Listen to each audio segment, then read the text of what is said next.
10, 9, 8, 7. We are live. Welcome to Beast the Odds. I'm Muntradamus. Happy to be with you on the first episode this season.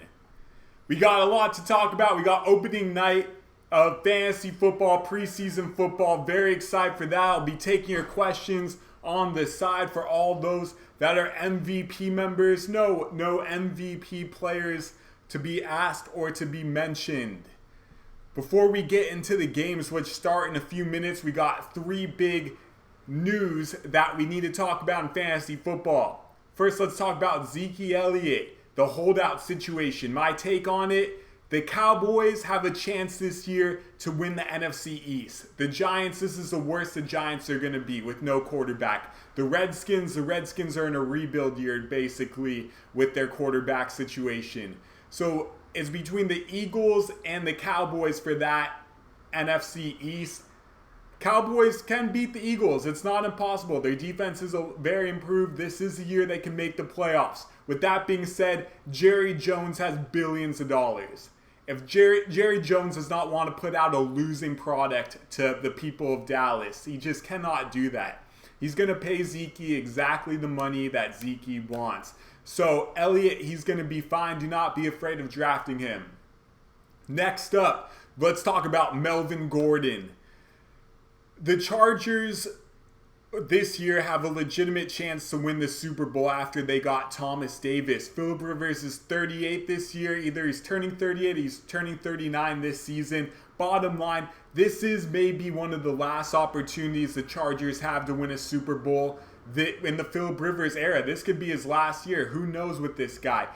He is playing well. But at the same time, as he approaches 39, 40...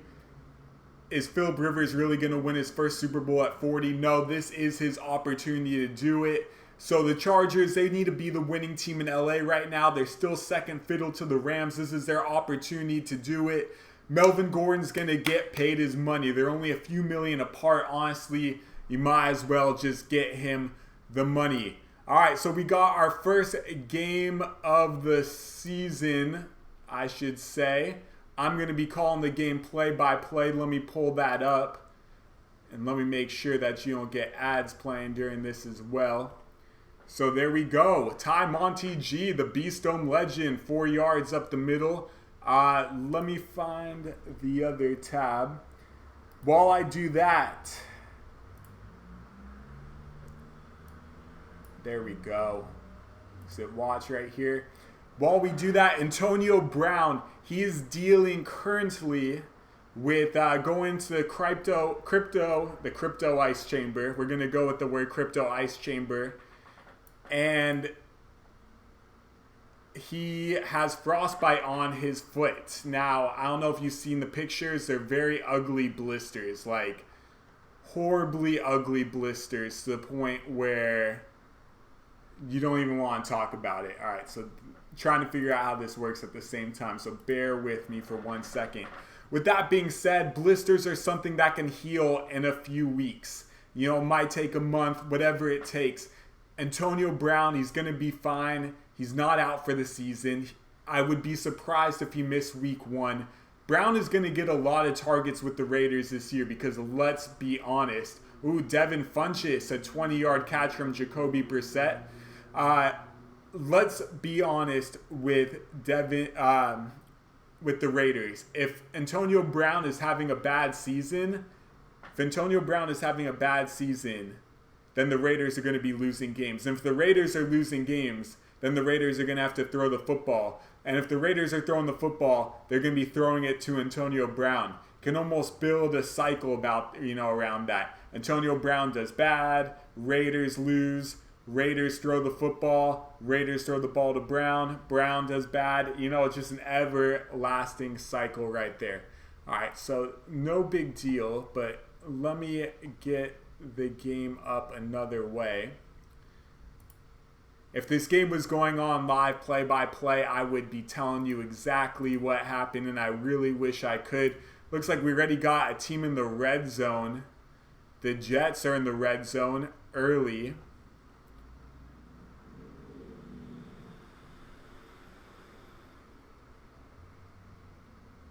as it loads. Sam Darnold to Jamison Crowder. A nice addition for that Jets offense. And Jamison Crowder, he's been a forgotten man in fantasy football. He was a solid wide receiver 2, wide receiver 3 with Kirk Cousins in his last days with Washington. There is potential there. Looks like Ty Montgomery, the ex-Beast Dome legend, trying to make a case for that running back 2 spot out of the gate. We'll come back to that. Let me figure out if I can get this live.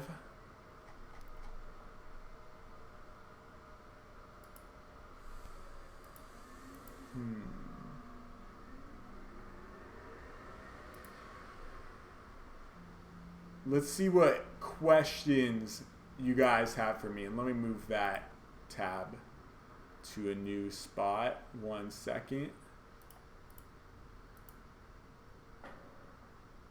Oh, there we go. There we go. Welcome all to those that are watching. I'm going to take this out of here and put this here. All right. So Sam Darnold, Jamison Crowder, 3-yard touchdown. And that's how the football season starts right away. So Jamison Crowder looking like a great play in daily fantasy. Might be the receiver of the day.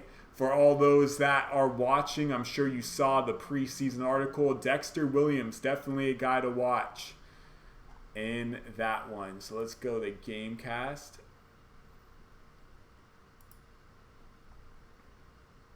All right, so still trying to figure out how to get the game play-by-play so I can call it for you. So 1 second. Let's see.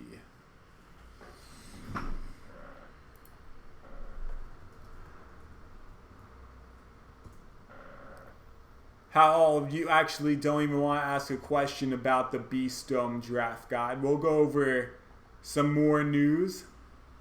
There we go. I found it. We're good to go, everyone. All right, let's pull up the Bills for sure, because the Bills are an interesting team as far as who is going to be the running back for that team. Is it going to be LaShawn McCoy? Is it going to be TJ Yeldon? How about the rookie Devin Singletary? How about the legend and Frank Gore? Lots of options there. Frank Gore running against his former team. Interesting enough. Great. We got it. We got it. We are live. Well, we're in commercial there. Let's see how risky I can be and try to stream 2 games at once.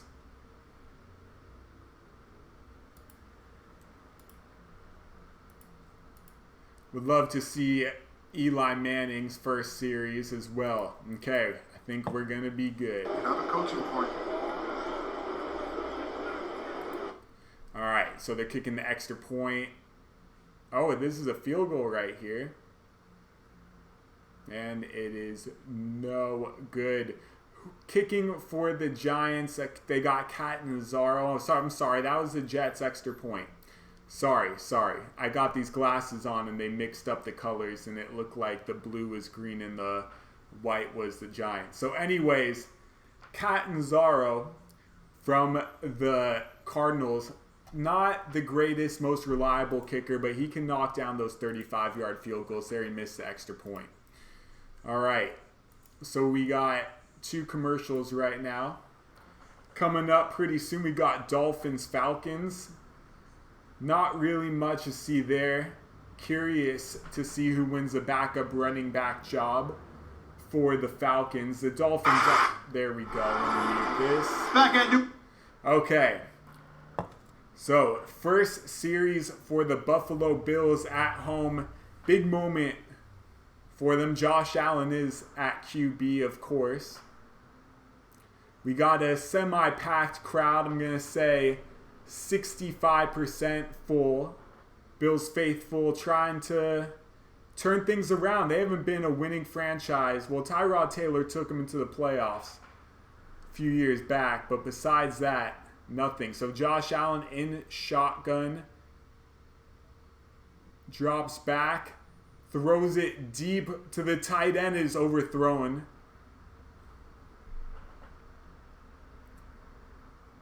Rookie tight end. Definitely with Charles Clay now in Arizona, more people are going to have to step up for that offense. Bear with me. First ever episode doing this. We're going to be going all night tonight. Got to catch them all. Josh Allen taking a late hit there. Roughing the passer was assessed. So it's first down and 10. Josh Allen at the 19-yard line.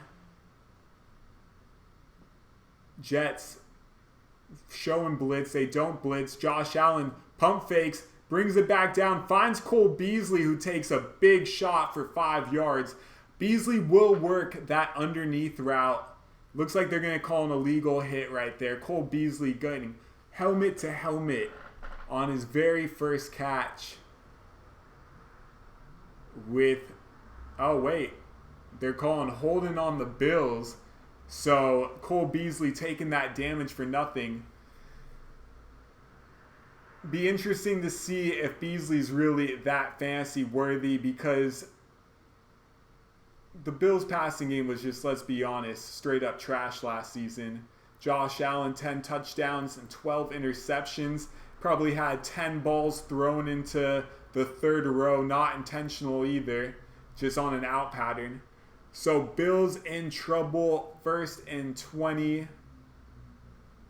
I want to speculate that's Frank Gore in the backfield, but I cannot confirm that it is not TJ Yeldon. Josh Allen takes 2 steps, looking deep, throwing deep, and he overthrows his receiver. No surprise there. Looks like it is... couldn't tell. Gotta get used to the new numbers on all the jerseys. It's a new experience. This is the first time watching this team this season. Zay Jones. No excuse there. Gotta know that one. Alright, so here comes Josh Allen. It was Frank Gore in the backfield. Just getting used to the numbers again. Josh Allen, shotgun, takes a 4-step drop. He's looking deep. He throws a line drive, hits Cole Beasley, who gets back to the original line of scrimmage and a little more. A gain of 13 on the play. Cole Beasley instantly looking like the safe option for Josh Allen. Quick little 4-step drop. What makes Josh Allen so good is that he can throw a line drive football. And there it was on point, but usually it is not. So Frank Gore stays in the game on 3rd and 6, but he goes to almost a blocking position right behind the center. Josh Allen behind Frank Gore. 4 wide for the Bills. Josh Allen, 3-step drop. He feels heat. He's going to run. He's going to go for that first down marker, and he picks it up. That is what Josh Allen can do, and that is what a lot of sheep experts, I'm calling this right now, a lot of sheep experts are going to fall for. They're going to fall in love with that athleticism. I mean, look at this. It's 3rd and 6. There was nothing there, and he decided to tuck it down, juke out of safety, and pick up 8 yards on the first down. Josh Allen makes a lot of mistakes. The Bills are going to be losing a lot of games. It's not worth it to own him. Yes, he is a franchise QB, but he's a franchise QB of a losing team. So the Bills have a fullback in there. I formation, Frank Gore in the backfield, almost a guaranteed run. Josh Allen drops back to pass, however, looking deep, checks it down to Gore, and Gore goes down on first contact with a 3-yard reception. The Colts defense closed quickly. Colts defense was something else last season. It was probably their best season in some time on defense, despite the fact that Hooker was out for the entire season. He is back this year. Antoine Bethea is there as well. So there's some excitement, a little to be excited about, but the Colts pass rush is nothing to be afraid of. So Josh Allen, shotgun formation, Frank Gore next to him, 2nd down and 6. Allen, he's running. He's finding the corner. He pump fakes. He's looking. He throws it away, hits the wind boy who's got the fans that he's moving left to right. 3rd down and 6 coming up. Walker with the pressure. Colts defense was really led by Darius Leonard. He was the star of that unit. And it's it's interesting because that defense really fell apart for some time despite having some good names. But this year they bring in Justin Houston. Guy can really get off the corner, bring a lot of pressure. Do we see Houston in this game? Yeah, there's Houston right there. He is currently on the outside. Let's see what type of pass rush he can get on this play. Josh Allen in shotgun. Takes a 4-step drop. Houston in his lap, but Allen throws it too low for Zay Jones. It was a sinking line drive, and that is 4th down coming up. So, first analysis of the Bills offense. Cole Beasley will be the check down king for Josh Allen. All right, let's go back to the Giants-Jets game, Battle of New York. Pretty full stadium. Looks like the picture just froze up on me. Let's see if I can change that. We might as well just go one game at a time.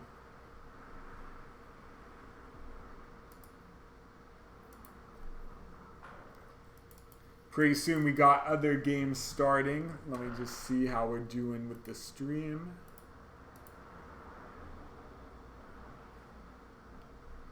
So that game's on NBC, by the way. All right.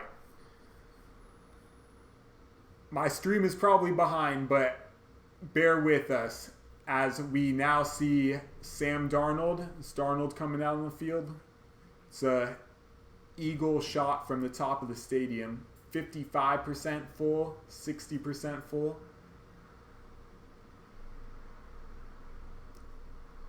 Alright, MetLife. They just got the blimp view of the players. Let's see what we have. We'll be switching over to the Lions-Patriots as the first game. Lions-Patriots will be the first game we switch up to. We'll probably see Stafford. We also got Browns-Redskins. Want to see Baker Mayfield as well. Packers-Texans, a primetime game at 5 o'clock Pacific time. That is the game of the day if you check the article on beastdome.com. So, we are in backup territory with the Jets. Sam Darnold found Jamison Crowder for a touchdown. And now we're going Trevor Siemian with second life in his career. He gives it to Elijah McGuire. Not a whole lot to watch there. We at 4:30. No, we're not there yet. We're gonna watch Trevor Siemian this possession and see what he can do. Trevor Siemian, he showed a lot of potential with the Broncos. I really loved the way he threw the football. Almost reminds me of Kurt Warner. Will he be the starting quarterback this year? Probably not. That's Darnold's position. And he quickly finds the slot wide receiver who goes down with 3 Giants twisting his arm at the same time. And that receiver is, I'm going to guess, Josh Bellamy, looking at the roster, or Peak. 2 guys that are not relevant. So the Jets have pulled their starters. That is it.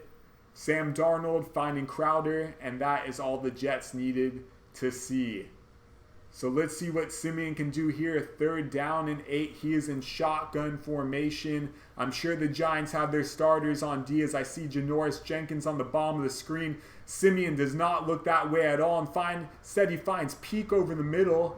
Picks up 2 yards, and that will be a 3 and out. All right, let's go back to the Bills-Colts. See what's going on in that game.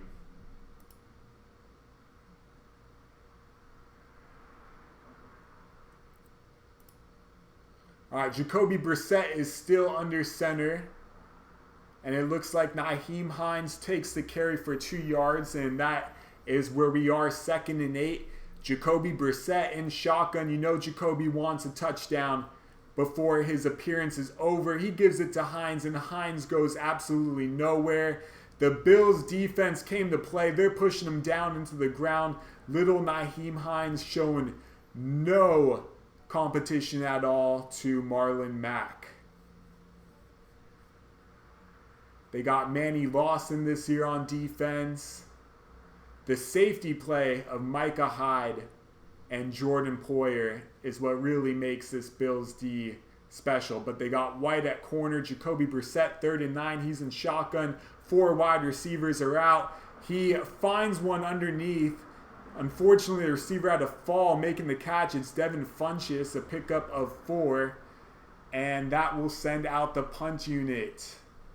Quickly, the Colts go 3 and out. The Bills defense showing a lot of potential. You know, the Bills defense used to be known for their big boys up the middle and Williams and Darius, but now it's a new bunch. Tremaine Edmonds, the second-year middle linebacker, he's going to have to be making some plays. Shaq Lawson with the pass rush. There's always expectations around him. And the Bills return the punt for about 2 yards, but there is a penalty on the play. Looks like they're going to cut to commercial anyways. So we still got some minutes before the other games start. Let's go back to the Giants at Jets.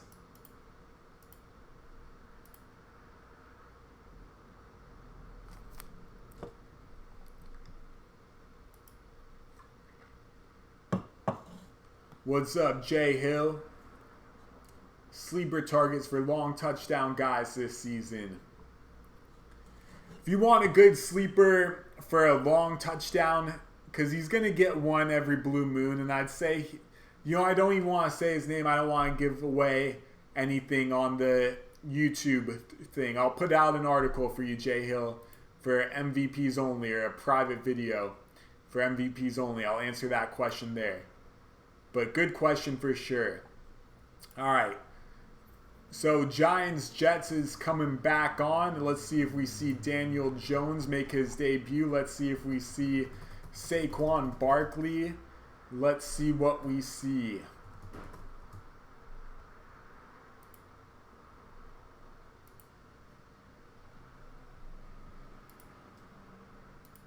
And unfortunately zoomed out, but I believe it's Daniel Jones. He looks a little thicker. It is Daniel Jones. First throw is a safe one, a crossing route to Cody Latimer, the ex-Denver Bronco, for 4 yards. So Daniel Jones 1 for 1, but honestly, that ball had a lot of loft to it. Not a hard throwing spiral at all. Latimer, big body receiver, can make that catch, but if that ball is a little off target, that's a pick 6 guaranteed. Daniel Jones racing under center. Wayne Gallman in the backfield. Jones, 3 wide receivers on the play, takes a snap, gives it to Gallman, who breaks a few tackles, picks up 15 yards on the play. 10 yards on the play. First down for the Giants. Nice play there. There's a lot of talent with this Giants receiving core. They got Benny Fowler, another Denver Bronco. And they also have, Cody Latimer, Russell Shepard. Here comes Daniel Jones in shotgun. He pump fakes, throws a quick slant. There's Benny. Nope. Who do we got there? We got the unknown as Daniel Jones for a quick play action pump slant over the middle. First down, I believe, for Golden Tate still on the field. So Golden Tate playing with the backups. Good opportunity for him. You know, it makes sense because he's going to be out the first 4 games of the season. You might as well get the starters in together, but you still need Golden Tate to get his rhythm. So against the second unit, this is Daniel Jones' opportunity to find him. Jones, play action fake. He's looking deep. He's looking for Golden Tate or Cody Latimer, who makes the catch, makes a man miss, and all of a sudden, the Giants are at the Jets' 22-yard line. Everyone in New York is loving it. Daniel Jones, he runs a play action fake. Nice. I'm not going to say it's Peyton Manning nice, but broken coverage right there. Cody Latimer finding the safe spot. He knows how to play against a backup defense. He's been doing it pretty much his entire career, every preseason game. So Daniel Jones, 3 for 3, 47 yards. Quite the start there. And fantasy, Wayne Gallman can ruin it all with the vulture touchdown. So here comes Jones. He gives it to Gallman Jr., who finds a hole 5 yards on the play. Good tackle right there by the safety, Ramirez. Doing a little player profile on Daniel Jones right now. Jets defense is going to be a lot better this year with C.J. Mosley. All right, so Jones under center. Gives it to Galliman again. Soft play calling by the Giants. Are you kidding? They get there because of the passing game. Then they run it on back-to-back plays. They lost 5 yards on that play, and now it's 3rd and 10. So Daniel Jones, he's going to have to really pull a New York Giant miracle right here. Time to do the little Giants play. Whatever they got, it is time for the little Giants play. 3rd and 7. Jones not showing a lot of confidence. Goes back to the huddle. Eli Manning talking on the sideline with the other QBs. He wants to see Jones make something happen here.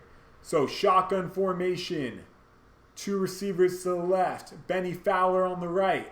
Throws a quick out pattern and it's caught by Benny Fowler, the go-to guy. A little 8-yard out pattern. Daniel Jones knew he was going there the entire way. Threw it on the money, a 1st down.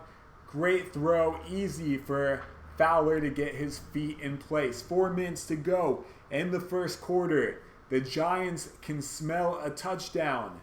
Daniel Jones, an impressive 4 for 4, 55 yards. Wayne Galliman Jr. standing next to him in the backfield. Jones sends a tight end in motion. He takes a snap. He's looking for the touchdown. Back corner, it is there. It is caught. Benny Fowler Jr., it is a touchdown. Wow, what a start for Jones. And the New York Giants are excited about their future. I mean, let's not get too excited. This is against a 2nd-string defense. But what a throw right there. Daniel Jones, 1st touchdown. Calling it live. All right, let's go back to the Bills versus Colts.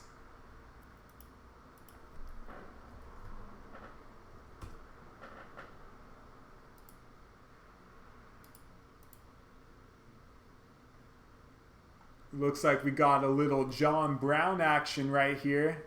A little hot sauce Brown. Josh Allen throwing the line drive. Brown breaking a tackle. Sorry, John Brown. Yes, John Brown. So the Bills are in the red zone. They're on the 18-yard line right now. Josh Allen's still in the game. He's in shotgun. It looks like Frank Gore. Yes, Frank Gore is still next to him. Allen, play action fake over the middle. Zay Jones drops it but takes a punishing blow. That might be a 15-yard penalty. Definitely a defenseless receiver. Zay Jones gets up, but he paid the punishment. There's no flag. It was a perfect play. It was a perfect throw, but Zay could feel the safety coming, and Josh Allen led Zay into that situation. So you know what? Looking at this replay, if Zay makes that catch, Josh Allen just kills his receiver. So a very selfish throw right there. Zay goes to the sideline. Frank Gore in the backfield. Frank Gore, play action fake, and Josh Allen takes an 11-yard sack, and that is what Josh Allen does far too often. Was that Justin Houston making his 1st sack? No, it is Phillips. But the Colts defense dragging the Bills backwards.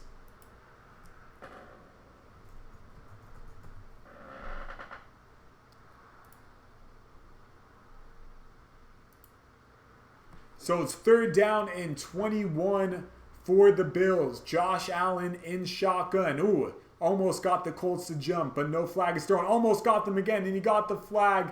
And great job by Josh Allen with the hard count. See how they call this.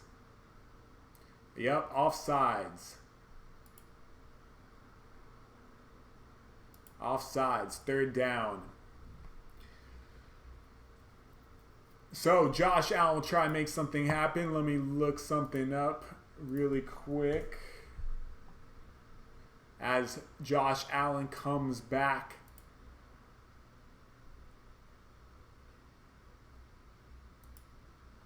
Third down and 16. Josh Allen in shotgun formation. The Bills are on the 24-yard line. So they have to get to the 8-yard line to get this first down. Josh Allen, line drive throw.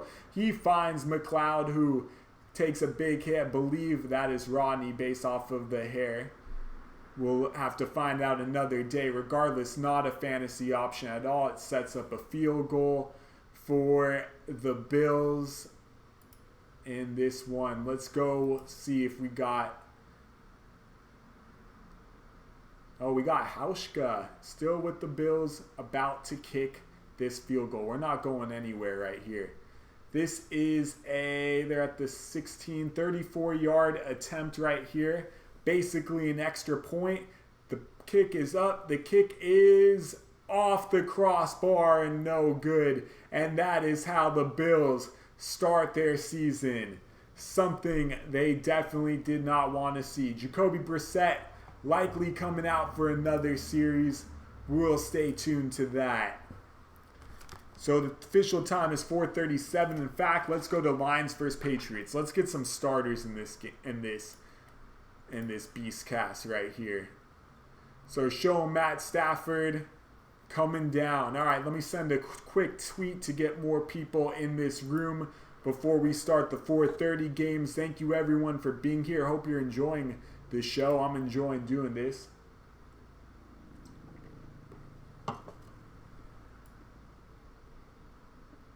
Yeah, that's good stuff right there.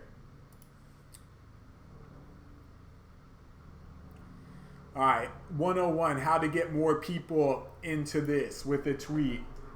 Daniel Jones for president. Every New York Giant fan right now. Watch me call the preseason games live.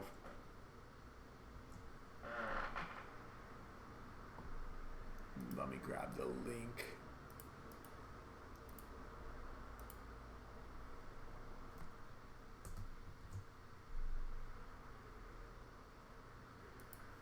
All right. Let's see what we got. So the Patriots are about to kick off. Got some action right here to the Lions. Excited to see the ex-Beast Dome legend Matt Stafford and how he does with his toys.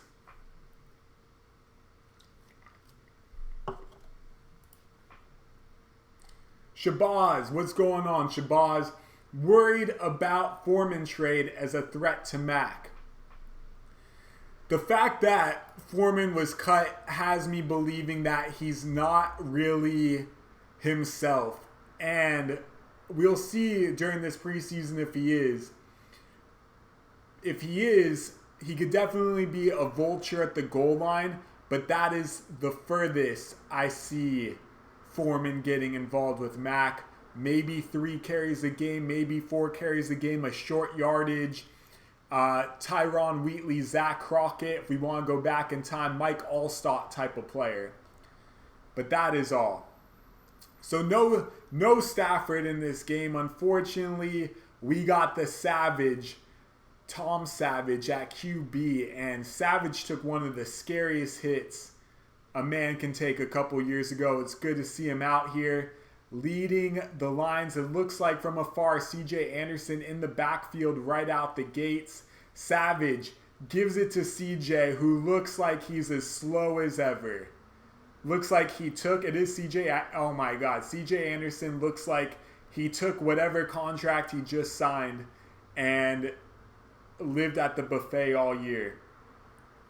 For the Lions to get rid of Theo Riddick, that is proving to already be a very costly move. CJ Anderson looking like a block of butter right now. It's 2nd down and 10. Savage gives it to Anderson, who gets slowed up and brought down a gain of 2 on the play. If I'm a Lions fan right now, I am panicking about CJ Anderson. Panicking about CJ Anderson. 3rd down and 8.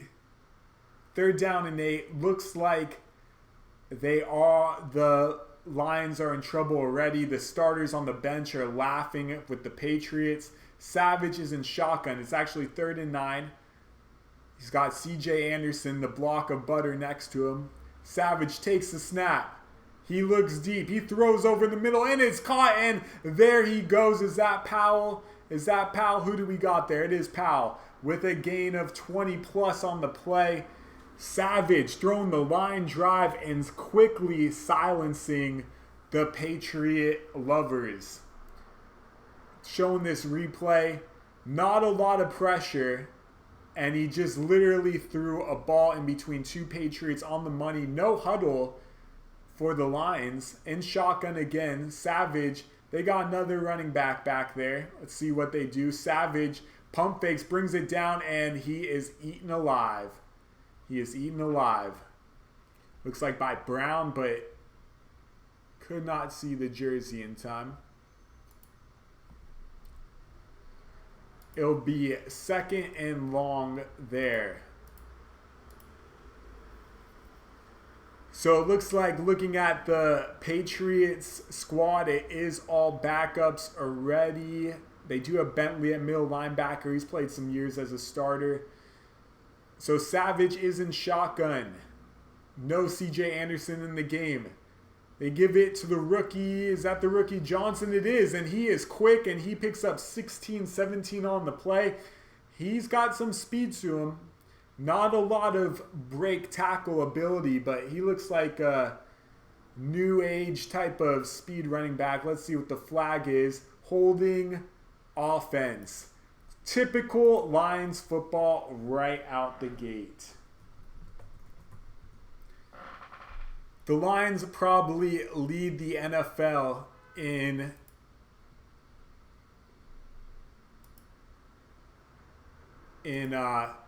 costly third down penalty. Oh, we got an injury.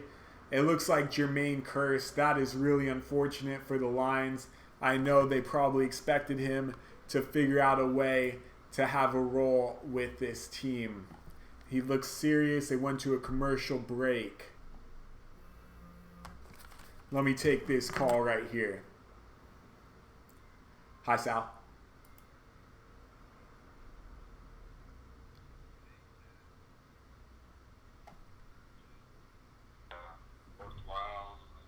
Today, first half, or no? You said the Jets?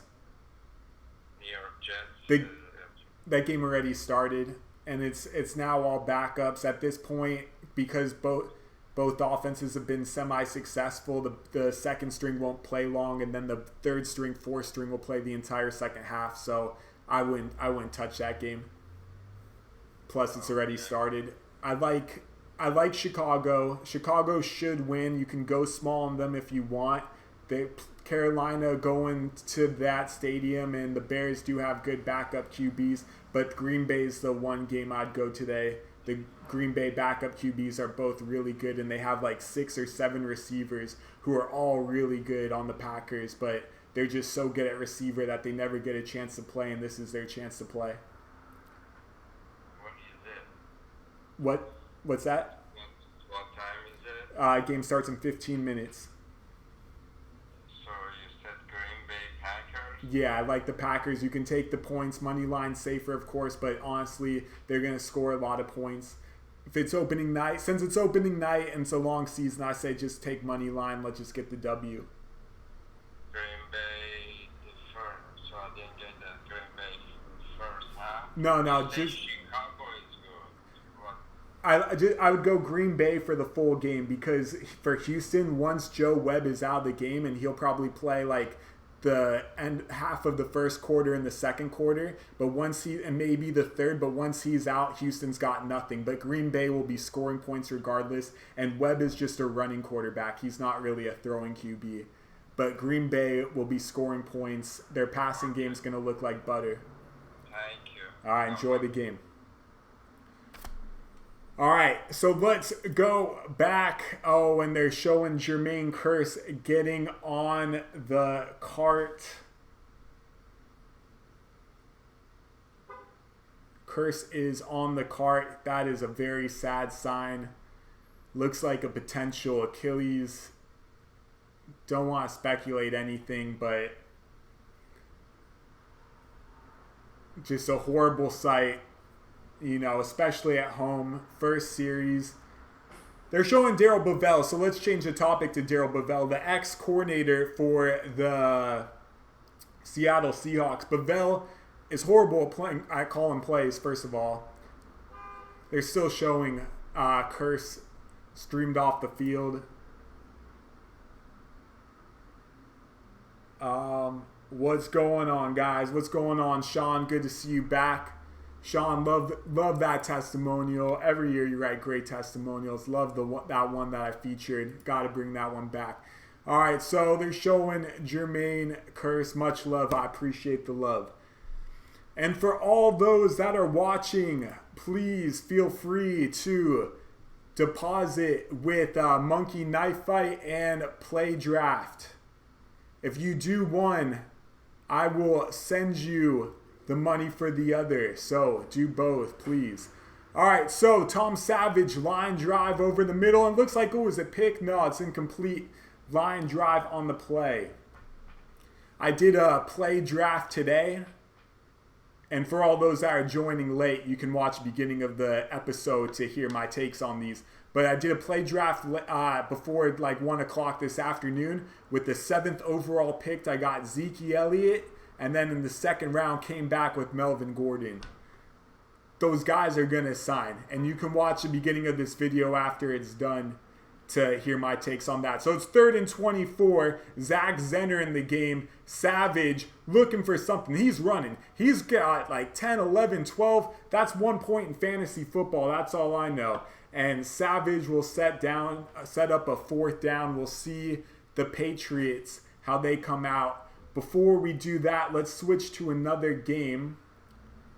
Let's go to Dolphins-Falcons. Maybe we can catch some starters in that game. Maybe some Fitzmagic.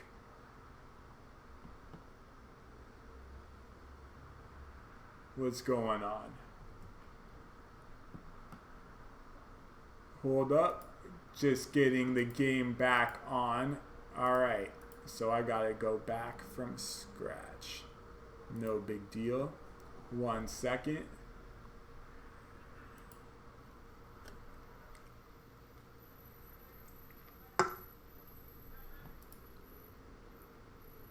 Okay.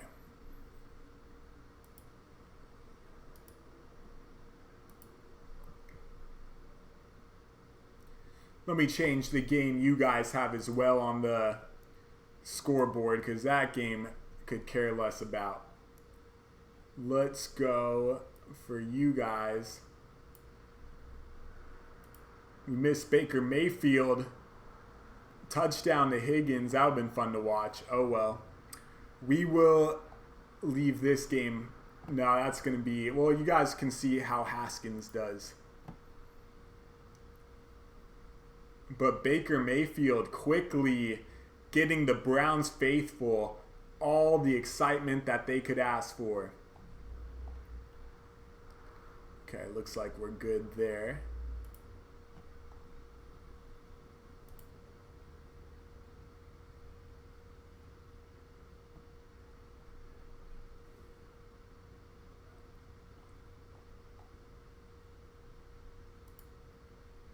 Okay.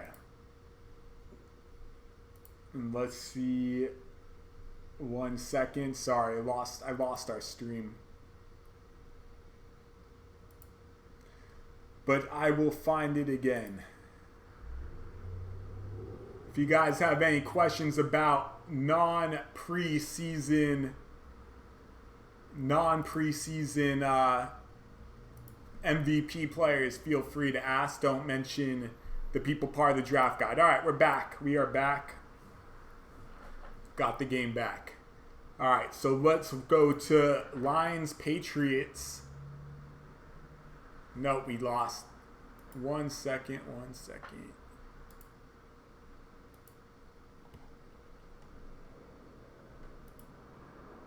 What I was doing is I was going too many games at one time. I am going to find it here.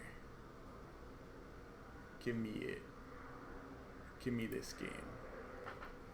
The primetime game of the Beast Dome night is the Packers-Texans game.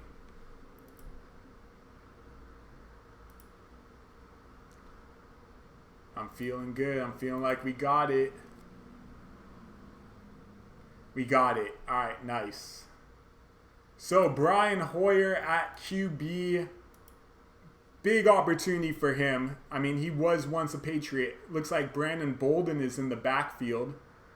I'm sure they wish it was Lawrence Maroney, but Bolden gets the carry and he quickly goes down 1 yard on the play.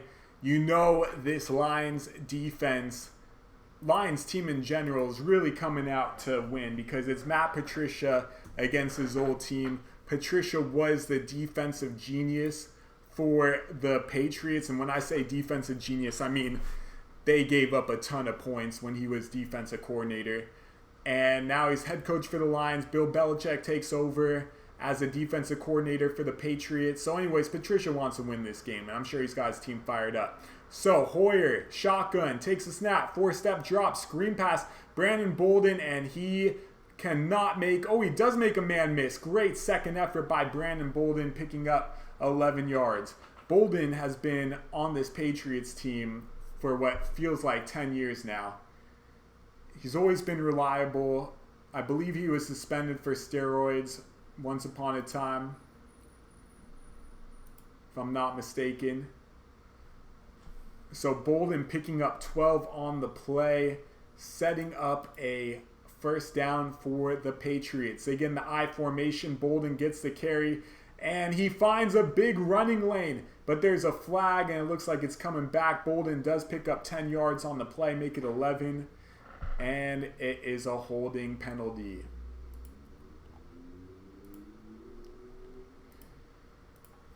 That's something that Belichick never likes to see or hear because, you know, he's a man of discipline, and why the Patriots are so good. And why the Patriots are so good is because they are a disciplined football team. So, actually, maybe they're calling this on the lines. Going back to the game, let's see what we got.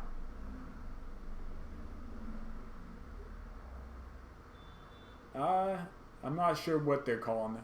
Because on that replay, look, no, it's on the Patriots, so it's 1st and 20. That was not really a good call right there. So, anyways, more Hoyer throwing the football. Instead, he gives it to Bolden. Bolden picks up 2 yards, and that's going to set up 2nd and 18. Darius Slay Jr., the star corner for the line, is there at contact. We are 5 minutes away from the primetime game of the Packers versus the Texans. Brandon Bolden, really no room to run the ball there. 2 yards max. 4 yards. 2nd down and 16. We got almost 9 minutes to go in the first quarter. Unfortunately, there was no starting Matt Stafford tonight. So Hoyer takes the snap. He's got a man on the outside. Philip Dorsett, the veteran, picking up he's making it 3rd and 7. So he picks up a big chunk, and all of a sudden, the Patriots are still alive. And it's a possession like this in fantasy football where an offense comes back from a 1st and 20 and they actually convert that into a first down. We also see Ben Watson on the field.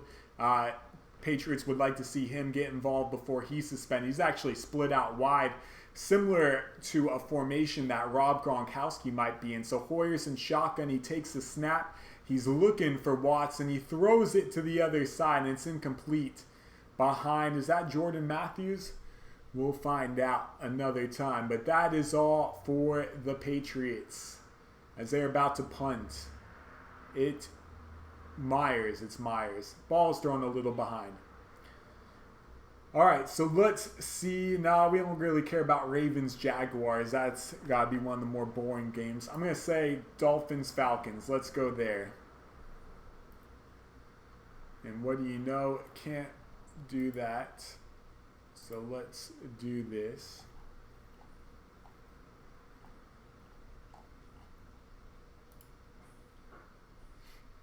How many of you guys put anything on the Packers? Put a Chipotle burrito on the Packers? All right, let's see. I don't know if you all saw the latest news, but if you go to Chipotle, make sure if you order a bowl to have a burrito covering the bottom of the bowl, because the bowl has been found after studies that it has cancer-like material that is hard for your body to break down. So if you get the bowl, make sure you have a burrito covering the bottom of it. Saving lives and giving fantasy football advice. All right, so we got Miami, Atlanta. Looks like Matt Schaub's in the backfield. Looks like Ito Smith is in the backfield as well.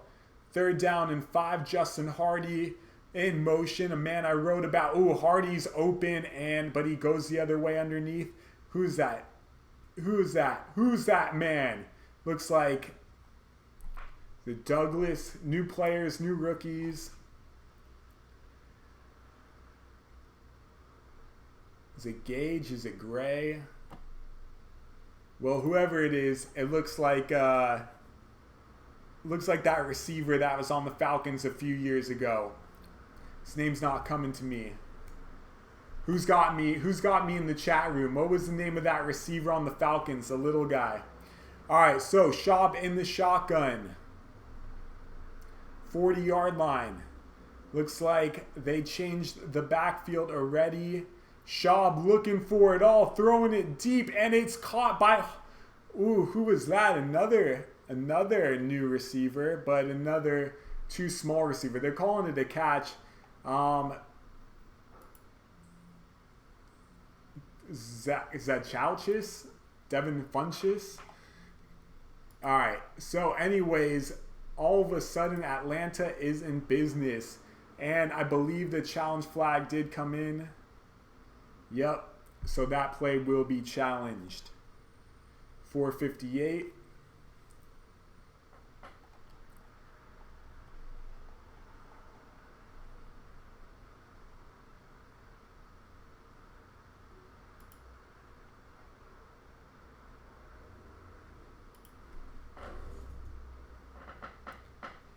Let me just check. What games do you guys want to hear? We'll go to a more exciting game. Let's see, they're challenging that, so we might as well change it. Let's go to Dwayne Haskins and see how he's doing. The rookie QB that the Giants passed up, but Daniel Jones, they're loving it in Cleveland. They're already dancing the stands. 9:03 to go. Case Keenum still at QB. We'll watch that one live in a second. Just need to look at one quick. 5 o'clock.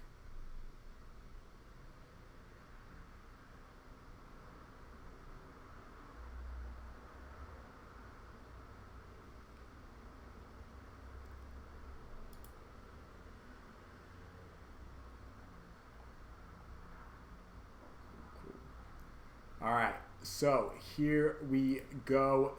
First play, they give it to, who is this at running back? It's not Thompson, it's not Peterson. Gotta get used to all the new players. Case Keenum still at QB. They're going to give him an extended look because it is a competition there. Is that P. Ryan? That's who it is. P. Ryan, my Valentine. Let's see how Washington answers here. 2nd down and 9. Case Keenum under center. 3 wide receivers on the play. Keenum pointing out the Mike blitz. The blitz comes anyways. He gets hit hard. Throws it over the head of Brian Quick. Quick, a receiver who had some potential in the NFL, really never panned out. Took a monstrous hit there. He went down quickly.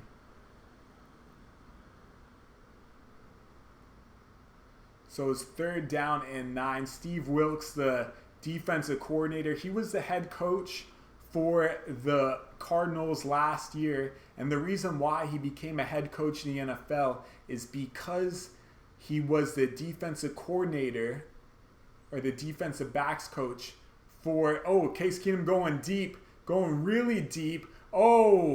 Should be pass interference.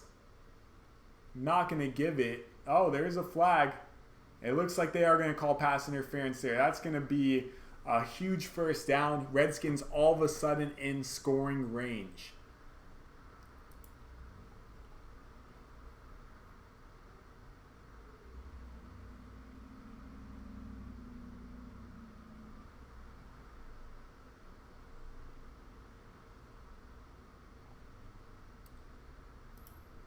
All right. So, and who was that throw to?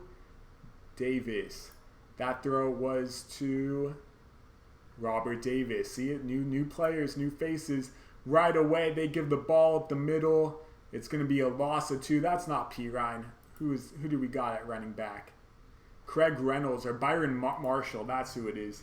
So quickly, Washington not even throwing out any of their valuable running backs this game, at least to this point. We will not see Adrian Peterson. We will not see the juices loose. It's 2nd down and 16. Washington, they're at the 46-yard line. So Case Keenum's got 3 receivers in shotgun. Browns, shown a lot of blitz early on with Steve Wilkes. Let's see if they bring it here. Keenum, they bring one of the 2 guys. He throws it way too quick. And it's 3rd and long. Steve Wilkes doing a great job calling this game. Looking much better as a defensive coordinator than a head coach early on.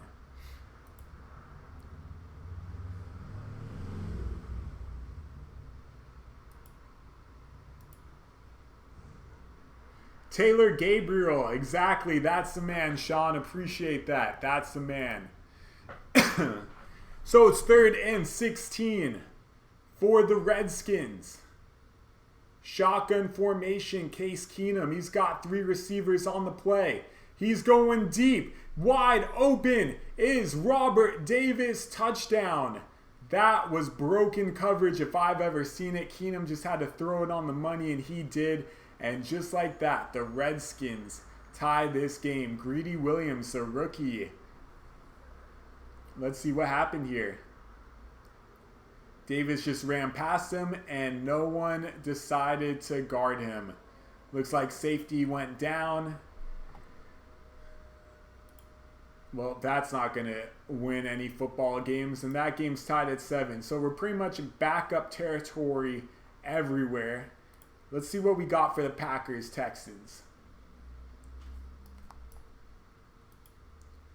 Game should be starting any moment. We'll lead with that game.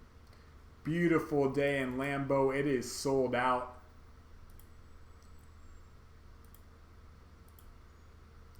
Sold out Lambeau Field.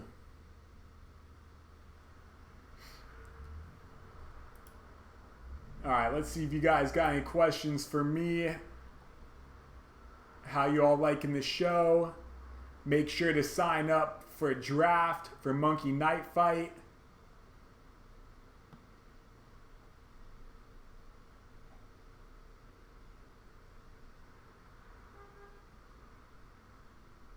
Good, good, good. I'm liking how this is all looking. I think this is gonna be special during the year.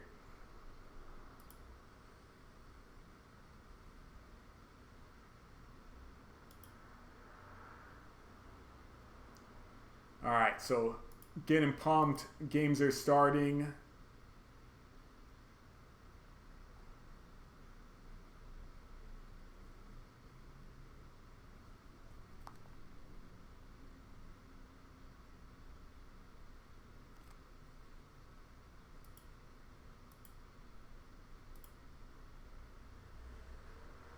Okay, 1 second.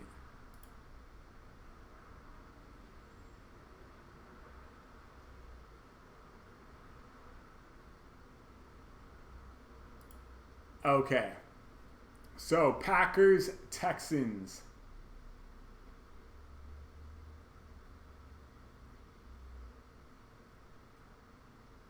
The Packers' new coach, Matt LaFleur. They got Laser at offensive coordinator.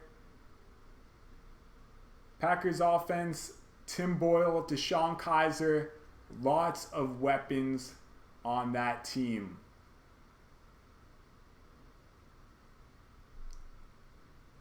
Boyle, Aaron Rodgers giving hugs. Boyle's really a special QB. One day, it'll be interesting to see if he gets his shot because he's definitely good enough to be a starting QB, but being a third-string QB, you know, it's never easy to make your way to a starter. Boyle was actually fourth-string last year. He was fourth-string running back, quarterback, And then the Packers had the confidence. Who do they trade away? Brett Hundley. They trade away Brett Hundley. And then they just left Kaiser as the number 2 and Boyle as the number 3. Aaron Rodgers not dressing for this game. No surprise. We're going to see a lot of Joe Webb at QB. Davis is deep. Fairbairn. Old school name right there. Still a kicker in the NFL. Kicks it off, and we are live in Green Bay. It's a good kickoff, middle of the end zone. Davis is taking it out anyways. And Davis gets to about the 14, 15, 16-yard line on the play.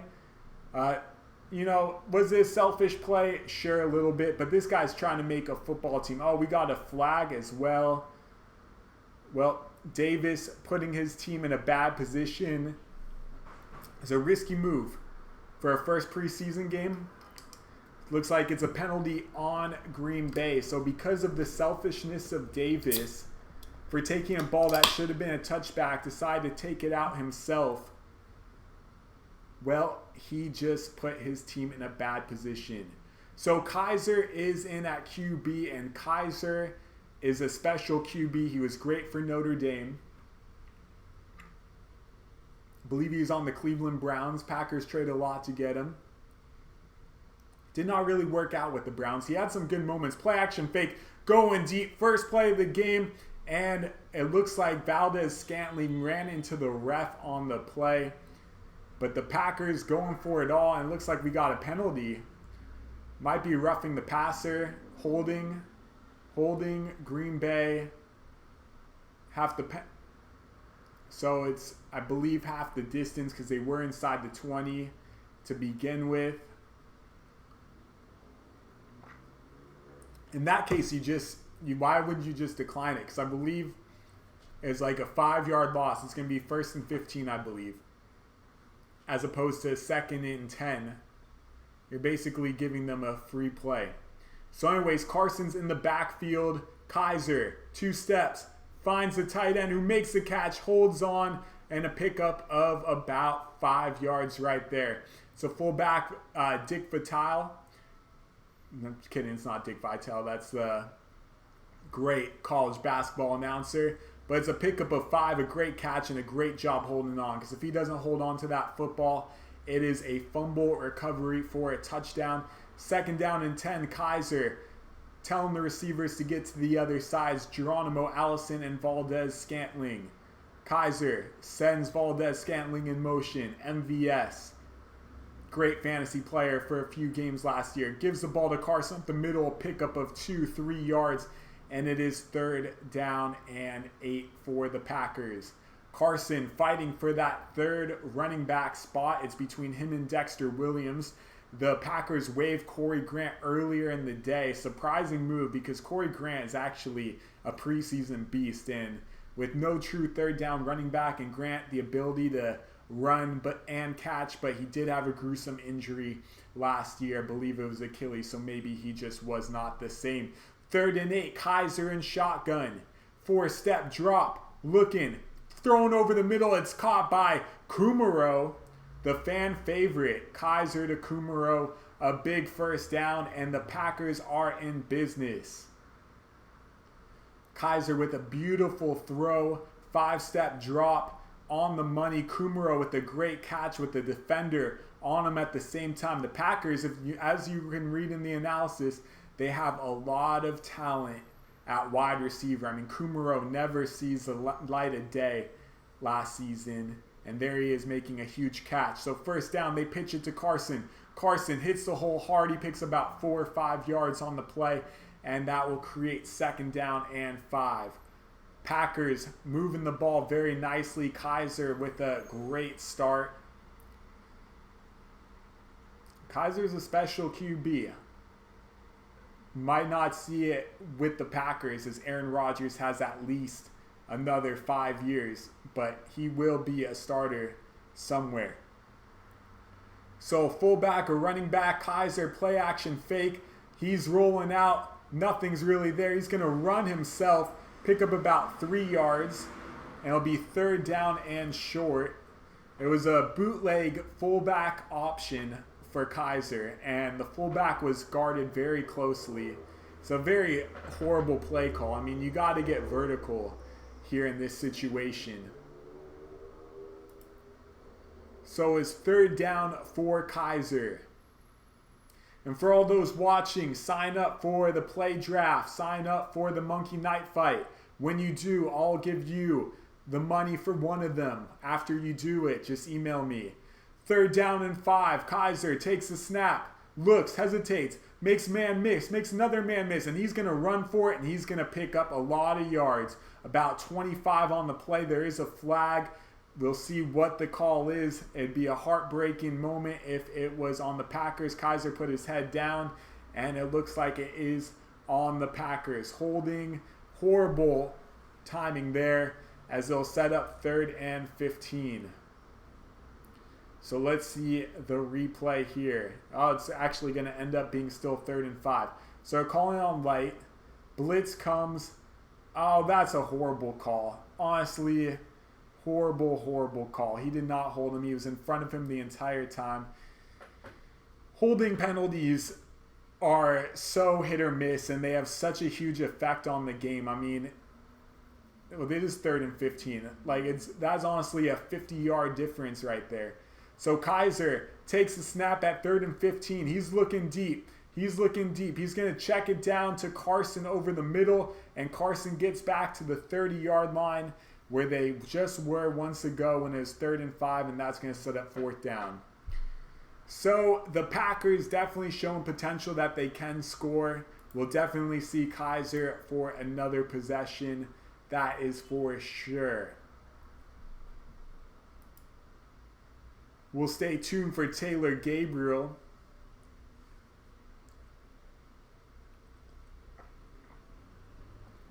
Let's take a look at the scores around the NFL.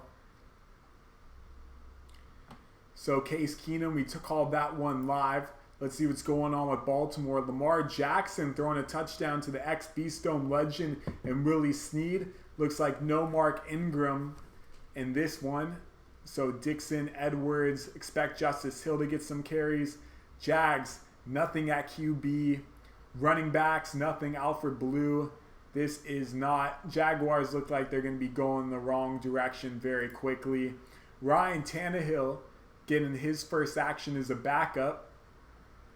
Nothing really there to report. Nate Sudfeld, he'll probably keep going another quarter, I assume. Dallas Goedert with the big game so far. 3 catches for 50 yards. Looks like Chicago is going to go 3 and out on their first possession. Mike Davis getting all 3 carries, cannot convert early. And Cleveland getting a touchdown. Drew Stanton, I believe. Drew Stanton throwing a touchdown to Antonio Callaway. A 1-yard variety. Called that live. New England. Brian Hoyer does end up getting a touchdown, and it is to Maurice Harris, I should say, who was featured in the article. So a touchdown there for New England. Buffalo continues to keep Indy off the scoreboard. Matt Barkley, he throws a touchdown. Won't get that start, but the Bills would love to see Barkley be a safe option. So Bills do have an opportunity to run away with this game here as, well, we'll see how the backup situation goes. All right, so let's put this game on New England, and let's watch how Houston ends up doing this possession. Let's make sure you got no ad here.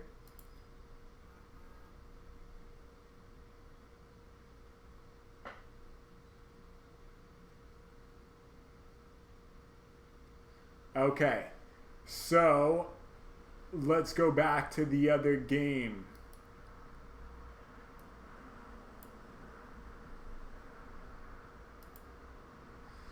Just coming back from commercial now.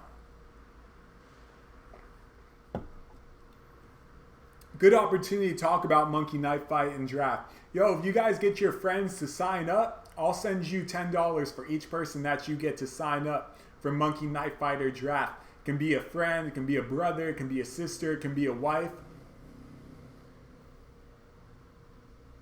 I'll give you the $10 for free. Just show me that you did it. So here comes Joe Webb. Play action pass.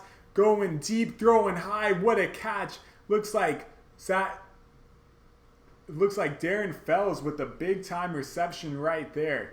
Joe Webb, he played a playoff game against the Packers in Green Bay when he was with Minnesota back when Adrian Peterson was the best running back in the NFL. And here he is now as a third string quarterback, getting an opportunity to do more. Oh, and a handoff up the middle. Looks like Tywan Jones, who took maybe the most vicious hit in NFL history, is on a punt return. And he went back to field the punt. Someone hit him. His helmet fell off. He tried to spin off of the tackle and got spearheaded. He had a bruise the size of his entire forehead on his forehead. And he did not play for the rest of the season. Here he is now taking carries for the Texans. That was with the Buffalo Bills when that happened. So the Texans with the 5-yard penalty there, it's going to be first down and 15. Oh, first and 20. They're calling a hold. So they're at the 39-yard line. Joe Webb in shotgun. He play action. Oh no, they gives it up the middle to Jones. Good deception there, 3-yard pickup. Great job by the Packers to not be fooled, because that was a very swifty play right there. It's going to be second down and 18.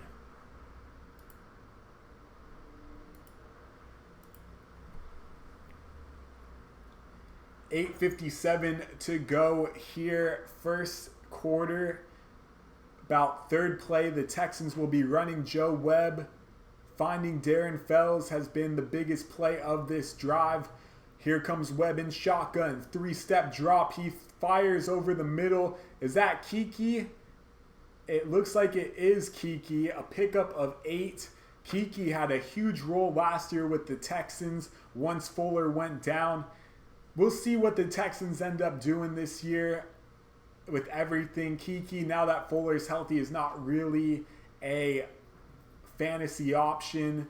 However, in the deepest of PPR leagues, sure, there's a little tiny slither of upside. And it is third and 14. Webb in shotgun at the 45-yard line, their own 45-yard line. He's got 2 receivers to the left. He looks that direction, comes back down to the right, and he takes his shot. The throw is high, and it looks like it's caught. They are giving him the catch. We'll see. There's a flag.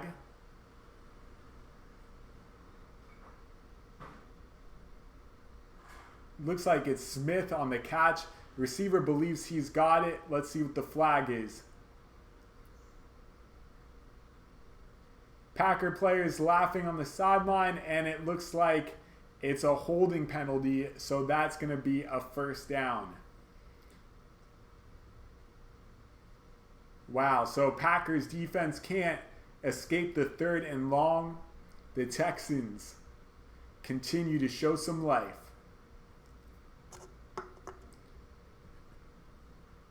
It's first down and 10 at the 50-yard line. Joe Webb in shotgun. Jones next to him. Play action fake. Webb, he's in trouble. Oh, he's going to take a monstrous hit, a sack. I'm surprised he's getting up so quickly. He got hit by 3 Packers on that play who all hit each other very hard. It's going to be a loss of 5. Webb, play action. Really, the pocket collapsed. He had to run instantly, and then the Packers collapsed all over him. 3 Packers end up hitting him on the play. Left side, right side, and legs. And it looks like we got a timeout. A Packer is down. That is very unfortunate, and he is not getting up. So with that, let's see how you guys are all doing. Let's send another tweet out. Get some more people on this. Brian Hoyer looks like he continues to light it up.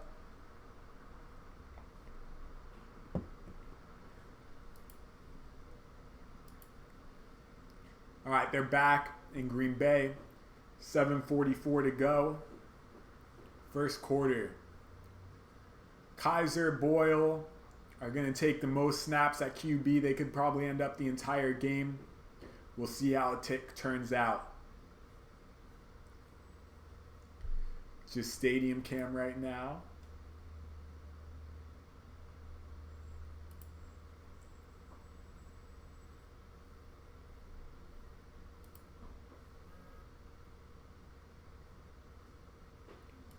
So, Luck, I'm happy to say that the player did end up getting to his own feet. So that is great news.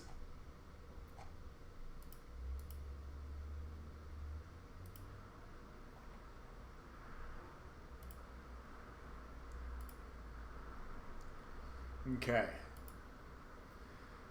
So they're showing that replay over and over again. It was not a pretty hit. It was 3 guys hitting Joe Webb at once.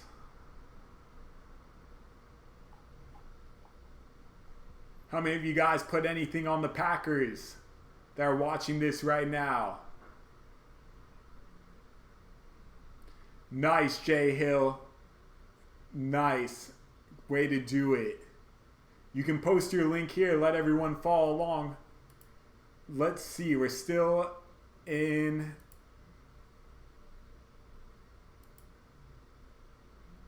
We're still in a TV timeout.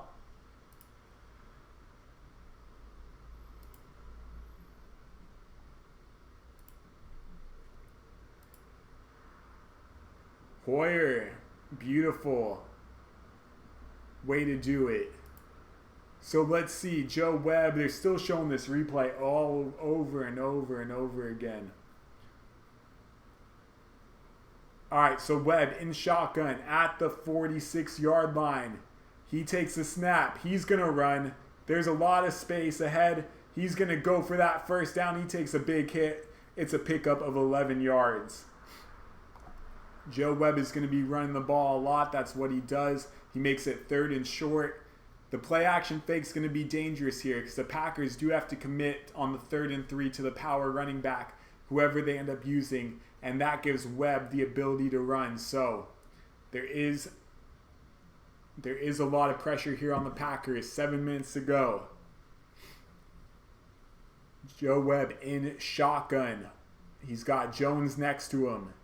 Webb takes a snap, 2-step drop, 3-step drop. He is trying to find room to run, and he found it. He got the angle, and he picks up the first down. Not good contained by the Packers. There was not another man there. It's a 5-yard pickup for Webb on the run, and he is tearing it up early on with those rushing yards.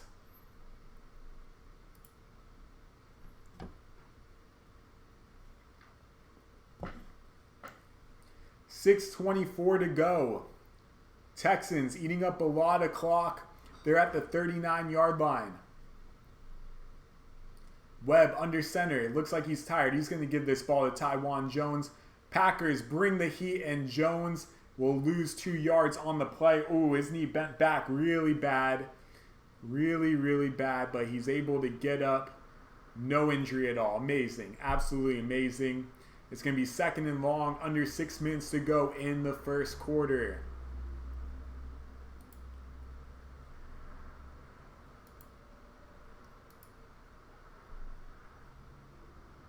Second down and 9, 5:40 to go. Looks like is there a timeout? What's going on?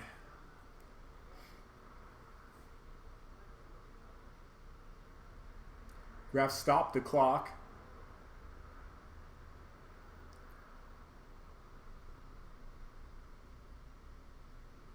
But there's no signal of any timeout. Oh, it just looks like an injury substitution needed to take place.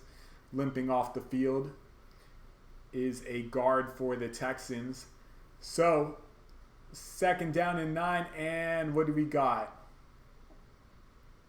Timeout Texans. Well, that was not very coordinated at all.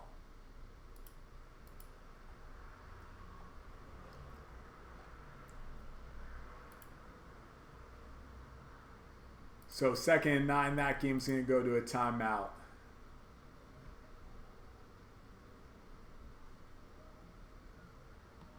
Looks like Brian Hoyer continues to make it happen. Patriots are inside the 20.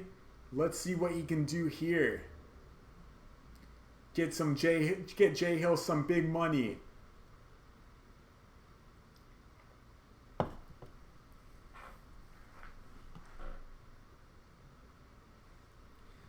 With Brian Hoyer doing so well, it means big things for that offense. So they got the aerial cam as we wait for that game to come back.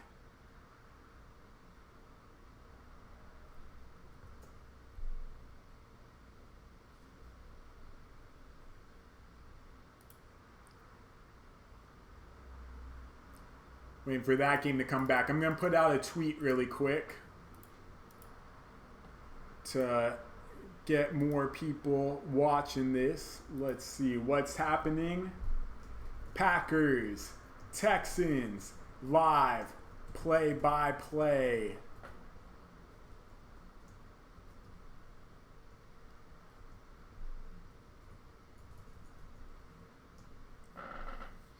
Okay. Tweets. All right. So it looks like Packers and Texans is about ready to resume. They got the camera on the defensive coordinator. It's a new coaching staff for the Packers, as it really needs to be. Showing some of the Green Bay Loyals. Crowd is sold out, still sitting on the same old school benches with no backrest. Almost like it's a college football game. Ooh, a kid just took an elbow right there from his friend. Waving to the players are the kids.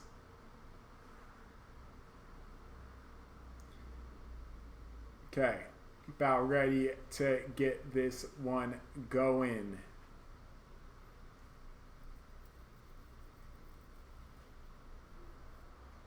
Got 3 kids at the football game that they're just zoomed in on. Kids are waving to the players. There we go. There's a Texans and a Packers fan next to each other, showing everyone at Green Bay. And here we go. 2nd and 9. Webb under center. Lots of room for his receiver on the top. You know up. He's called it. His left hand comes up. Here comes a hot route. Quick throw. Instead, it's play action. Webb over the middle. And it's intercepted. Here comes Green Bay the other way. Joe Webb with the pick.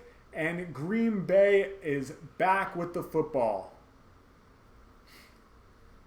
That is why Webb is nothing. Oh, we got a flag on the play. But that is why Webb is really just nothing more than a third-string QB. Let's see what they call.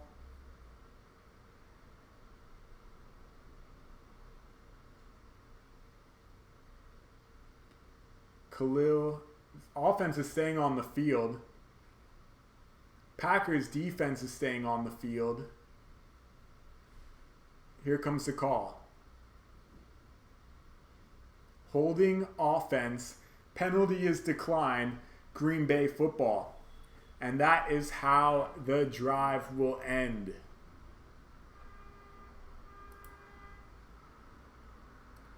And there's another Hoyer touchdown right there for Jay Hill. So, Webb, play action pass, thrown over the middle. Texans have their starting offensive line out there. Khalil making the block. Great interception, and it'll be Packers football win. I don't believe they're going to go to a commercial break after that. They've already had 3 commercial breaks on this drive. But all of a sudden, the Packers are back at their own 7-yard line. So this entire first quarter, they have started with bad field position thanks to the selfish play of Davis, who I promise you will get cut because of that play, unless he makes a huge play later on. So they give the ball looks like Dexter Williams' first carry, 2 yards on the play. And we will see how the B-Stone player of the game, Jay Hill, you get Dexter Williams on your squad. We'll see how that plays out. Deshaun Kaiser, he's got Kumaro He's got St. Brown at receiver. St. Brown, Williams, Kaiser, all Notre Dame kids. Kaiser actually threw the ball to St. Brown, so back in college. Oh, they give it to Dexter. Dexter finds a hole, and he slides for almost a first down. It's going to be 3rd and short. Dexter looking quick. He's getting pulled. He's like, who, me? But no, it looks like he's going to stay in the game. I'm sure Trey Carson and him are going to take a lot of carries this game, see who the number 3 running back really is for this team. So 3rd down and 1. Dexter Williams in the game. Kumaro, St. Brown at receiver. Tight end in motion. Under center is Kaiser. He gives the ball to Dexter Williams, who finds a big hole. He's about to pick up a 4 or 5 yards. He was one broken tackle away from taking that to the house. Not even exaggerating. He knows it too. He's jumping around all over the place. He set himself up. One broken tackle is just a safety left. Safety went low on him. He broke the tackle from the linebacker, and he was almost gone. So, Packers still have the football. It's 1st down and 10. Dexter Williams in the backfield. Kaiser, play action fake over the middle. It's caught by Kumaro. Kumaro's looking like a stud. Guy makes big time catches time and time again. Nice. St. Brown too. Good sleeper, as well as Jamon Moore, as well as Kumaro.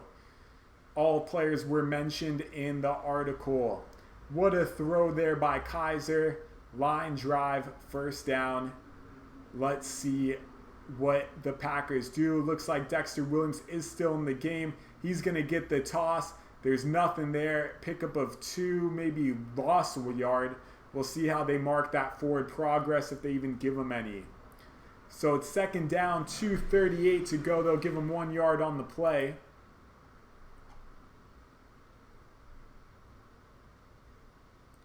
Philadelphia up 10-6. Miami up 10-6. Baltimore up 13-0. So Kaiser's in shotgun, 2nd down and 9. Kumaro on the bottom of the screen. Fake the quick screen. Then he throws in the ground. Kaiser does. 3rd down, incomplete pass. The quick screen was a little too obvious there. It's going to set up a 3rd and 9. Kaiser can definitely convert in these situations. He's shown it time and time again. Kaiser's got his guys in the huddle. It's 3rd and 9. St. Brown runs to the opposite side.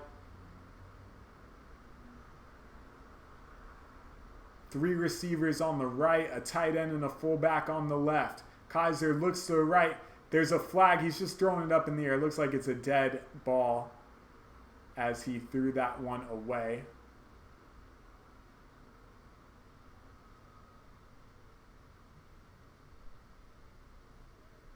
Offsides, looks like, on the Texans. So that'll make it a 3rd and manageable 4 right there.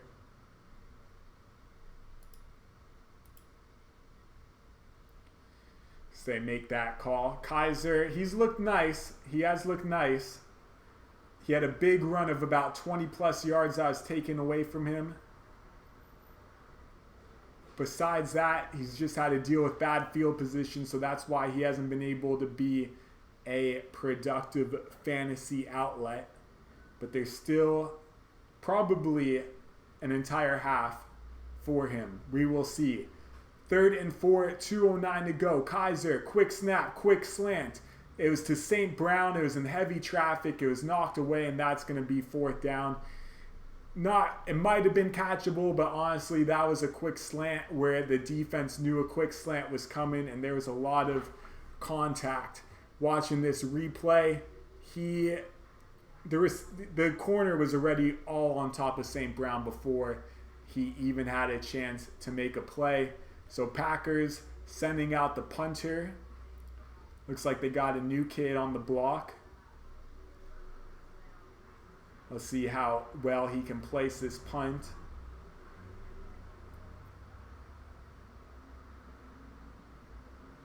well, is actually perfect. It hits Kiki Cootie. St. Brown recovers in the end zone. It's a touchdown for St. Brown. There we go, just like that. That's a touchdown. That is a touchdown. They're talking about it. They're talking about it's a touchdown. St. Brown with the recovery in the end zone. Jay Hill, let me see a backflip from you right now. That is a touchdown for St. Brown off of a fumble recovery. The punt was off the shoulder of Kiki. It bounced in the end zone and St. Brown recovered it. He touched the ball first at the 4-yard line. So actually it's going to be 1st and goal at the 4. Sorry to burst the bubble, but hey, Dexter Williams can get it. I'm sure they're going to review this because that is the rule. It's where they first touch it. So far, there's no review. There's no review, but if you touch the ball and then you recover it later on, it's where the progress was. Still, no review, so it is a touchdown for St. Brown, and that will give Green Bay a 7-0 lead.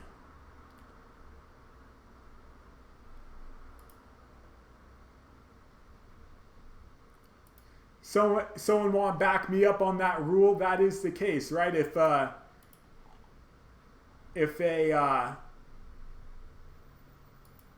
receiver, a player muffs the punt and then a player touches it at the 5-yard line, but finally doesn't recover it until the end zone, then it goes back to the 5. But, oh, it looks like Brian Hoyer, a 3rd touchdown pass on cue. Huge night right there for Brian Hoyer. So we're loving it here. They're going to kick that extra point again. Mason Crosby, kick is up, kick is good, and the punter holding it. 7-0 Green Bay. We love it. Kiki stumbled off his shoulder. St. Brown touched it, recovered it at the end zone, touchdown. Huge for the Packers.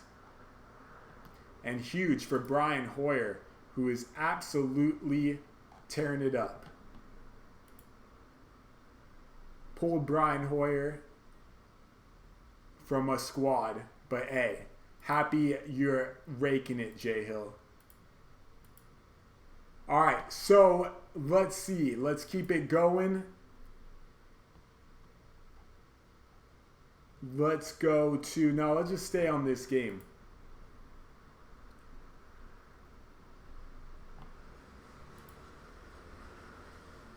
Yeah, St. Brown with the touchdown. That's what we want to see. So guys, don't forget, deposit on Play Draft, deposit on Monkey Night Fight.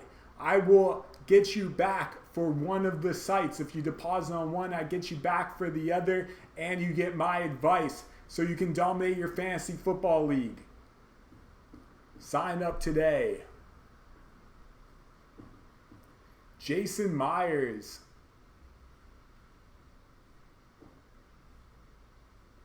Oh, it looks like Hoyer. What's going on? Did Hoyer get that 3rd touchdown? I'm seeing something different.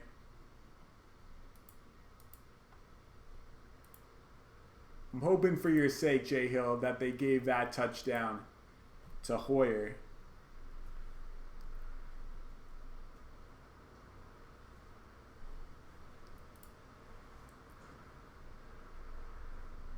We'll be back in the Green Bay game in a second.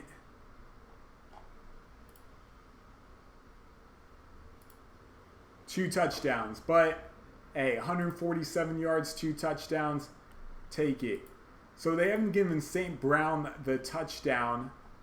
Usually they do give him a touchdown if you get a recovery, any touchdown in the game, you still get the 6 points, even if it's a punt return touchdown. So that should update on FanDuel and DraftKings.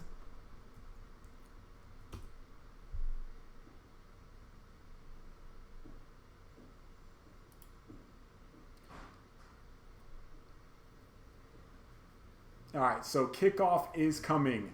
Jay Hill, you can let FanDuel know on Twitter to get them that point. Oh, and they kick it out of bounds. So just like that, the Texans have great field position at the 40. Well, that's not going to get it done anywhere. Special teams coach, he's giving them, you know, applause like, it's all right, it's all right. But in reality, that's really not acceptable.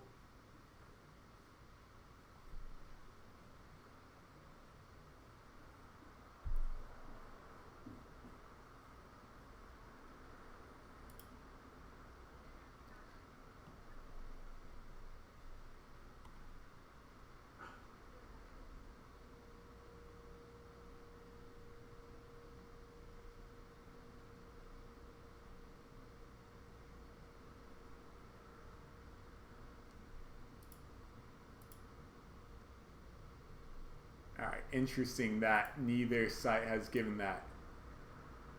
All right, so first down and 10 for the Texans. They are at Green Bay. So they're already making progress. They're at Green Bay's 42-yard line. Webb shotgun gives it. No, yes, he does give it to Jones. Webb's leading the way. He throws a nice block, 8-yard pickup for Taiwan Jones. Let me just grab this over here.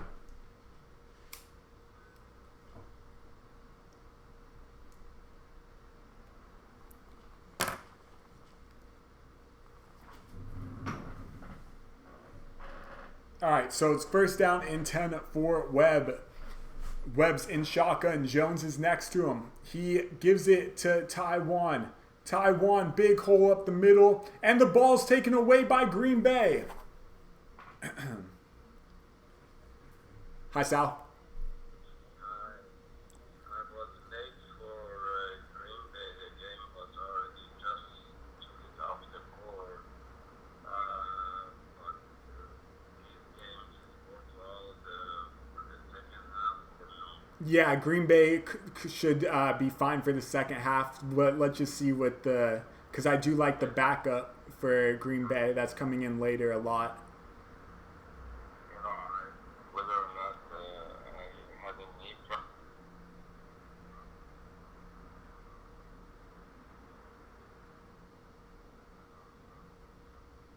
Oh, you okay?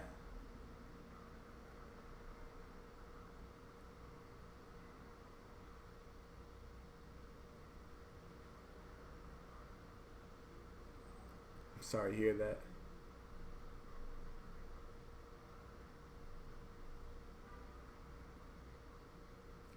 Yeah, I'm still watching the game, so I'll let you know. Talk soon. All right, so Trey Carson runs up the middle for 1 yard. Second down and 9. Well, Jay Hill, in fantasy football, if a player gets a punt return for a touchdown, and you have like it's a receiver, like you have Devin Hester, and he scores a touchdown, you get, and even if the fumbles are, I remember Mike Williams, receiver for the Chargers, recovered a fumble in the end zone, I believe last year, something like that, and he got the touchdown. Anyways, Taiwan Jones with the crucial fumble right there. Green Bay recovered it. We're at the end of the first quarter.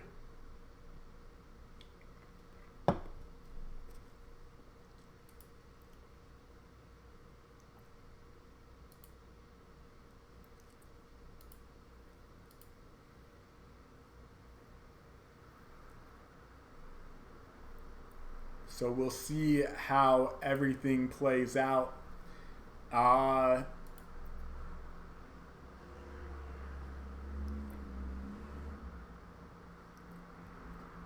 New England dominating. All right, so let's see.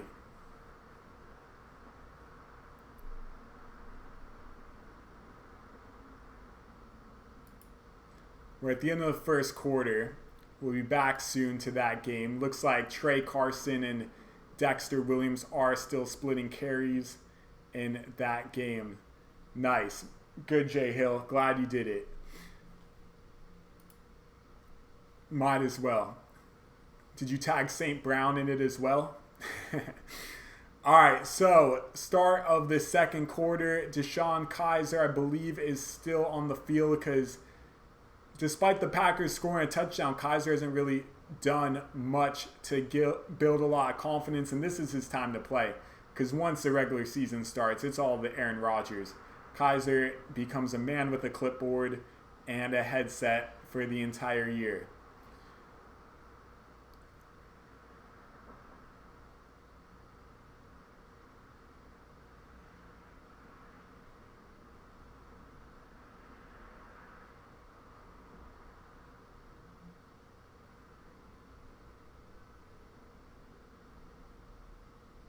All right, so they're still talking on the sidelines. Looks like we got some time before the game starts.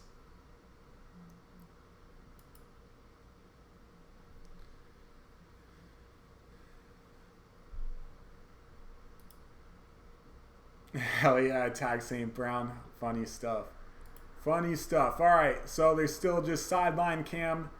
Cameraman loves Redmond. All right, so St. Brown is still on the field. Kaiser's still on the field. It is 2nd and 9. They are on their own 29-yard line. Kaiser reads the defense.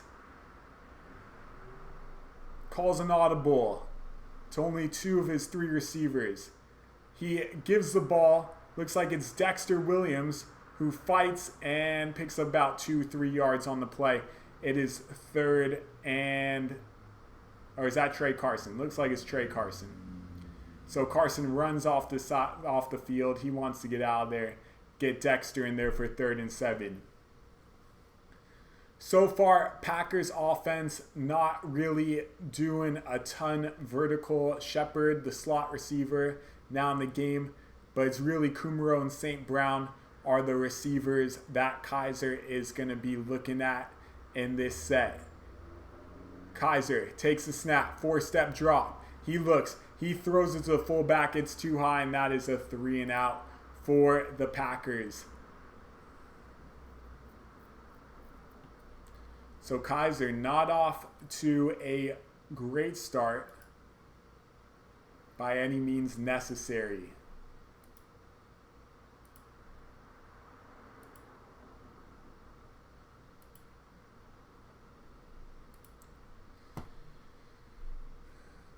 See what else is going on in the NFL. Carolina is up 6-0. A low-scoring game. Chicago did have a chance to win. I mean, they still do. It's still a one-possession game. But honestly, that's not an exciting game. Right now, it's been the Brian Hoyer show in fantasy football.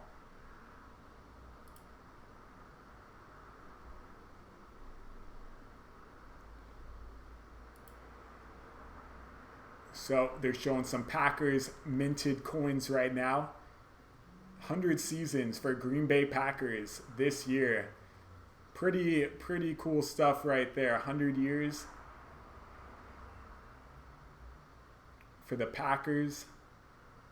100 seasons and counting. 1919 to 2019. Wow, so the Packers, actually I'm not going to say anything historical because I don't want to be wrong about my history of time that's happened since then. But feel free to leave a note. Webb, 1st down, throws over in the middle. It's Kiki. Do you love me? A pickup of 8 yards, and did he hurt? Looks like he hurt his knee. So another injury, and unfortunate, a big one. Oh, Kiki's he's trying to get up on his own power. Joe Webb and Telvin Smith having a conversation. No, Kiki's done. He can't get up. We're going to have a card injury. That is unfortunate.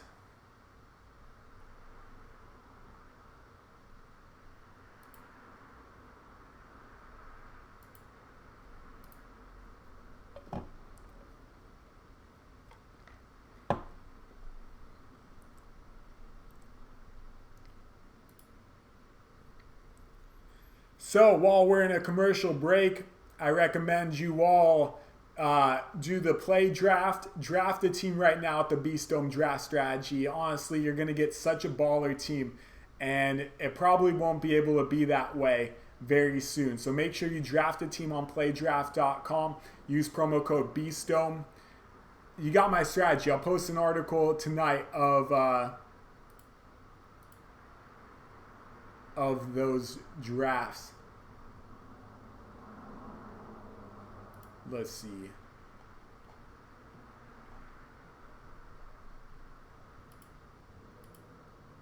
We're in a commercial there. Cleveland's up 14-7. Baker Mayfield with a touchdown. Giants continue to score 14-6. We got Seattle coming up. We got Chargers coming up.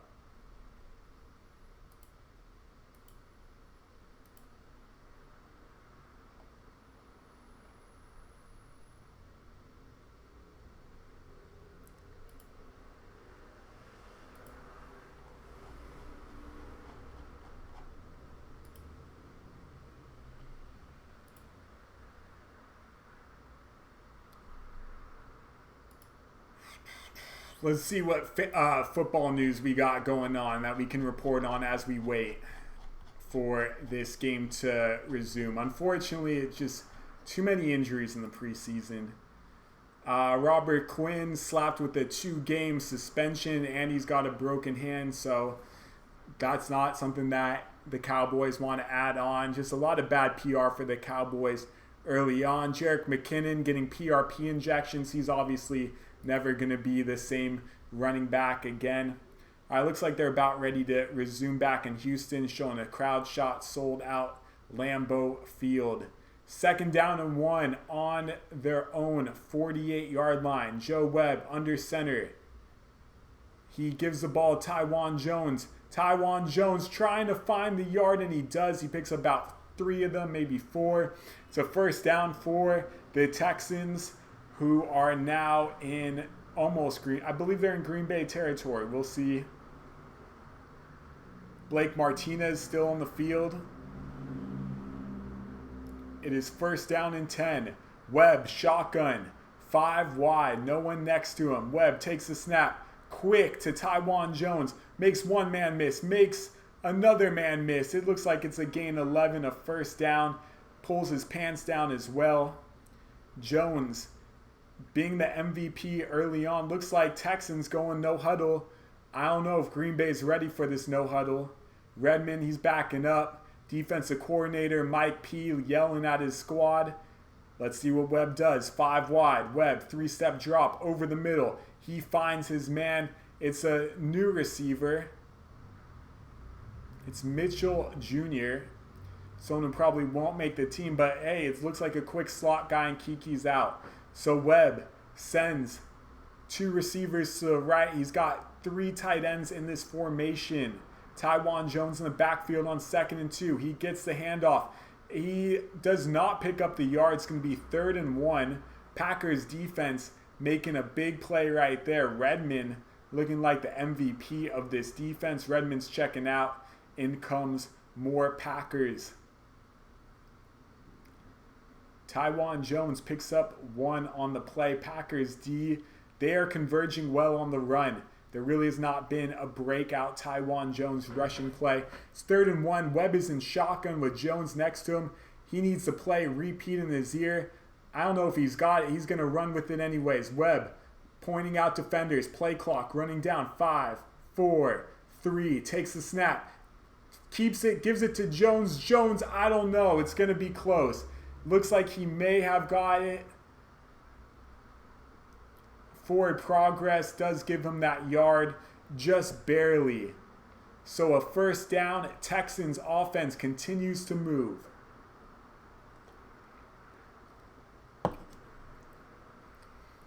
Taiwan Jones picks up a crucial yard there. Summers running towards the sideline. They got a mismatch on the top of the screen. Let's see what Webb does. He throws deep for it all. He's got a man, and it's overthrown. It's 2nd down and 10. Webb trying to find that touchdown. We are at 10:53 to go in the 2nd quarter.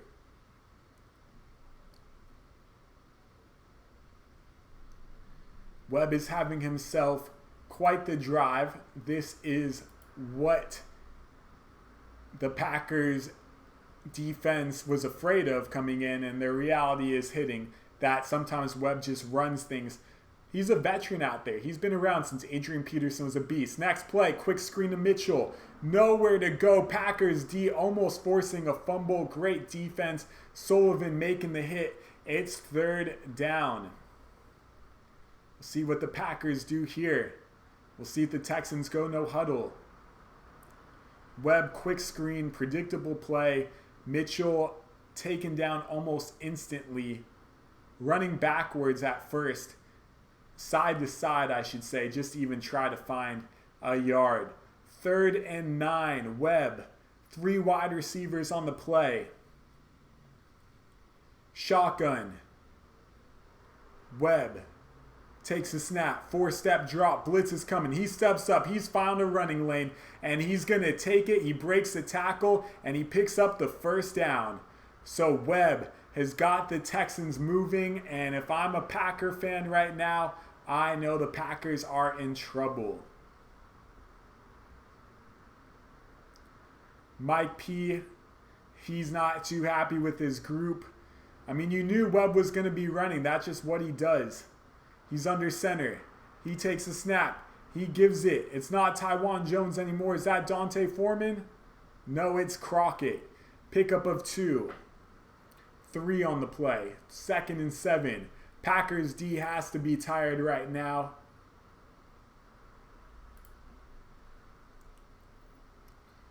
Second down and 7. 9:15 to go. Webb. Shotgun at the 15-yard line. The Texans are at the 10-yard line. He takes a snap, and we got a false start penalty. That's going to be 2nd and 12. Going to make things tough, but hey, Webb can run at any given moment.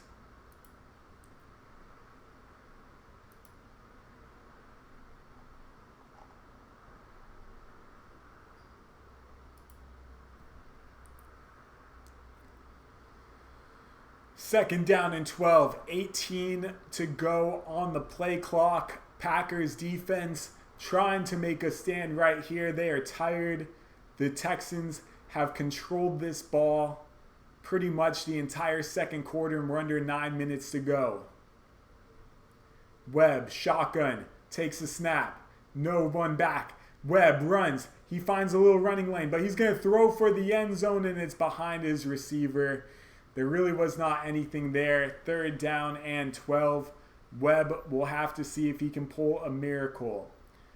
You got to assume Kaiser's going to see another series in this quarter simply because he has not done anything. And it's not really his fault. It's just that the play calling's been very conservative, and they've been in a lot of 2nd and 3rd long situations. We'll see what Webb can do here. 3rd and 12, sends a tight end in motion. Webb takes a snap, 3-step drop. He's feeling the blitz. He steps up. Oh, he's going to run for it. He breaks 1 tackle. He breaks another tackle, and he dives all the way to the 1-yard line.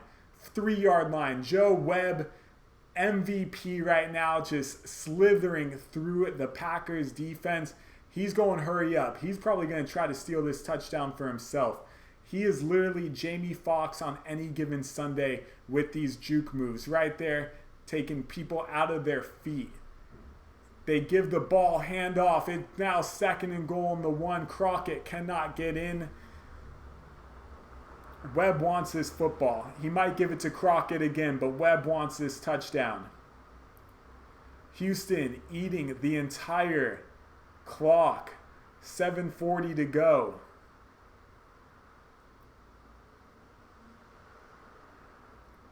$7:35 to go. Packers, linebackers trying to figure out what to do. Webb is under center. Linebackers are giving him space. There is definitely space for Webb to jump over the middle. I believe he's going to. He doesn't. He gives it to Crockett. Crockett breaks a tackle, another tackle, and he falls in for a Texans touchdown. Honestly, that's just bad coaching by the Packers not to call a timeout in that situation. Their defense is clearly tired. Webb gets his team all the way down the field, and they score a touchdown. Crockett, bang, bang, jumps in, breaks 2 tackles. A role that Dante Foreman could find himself in.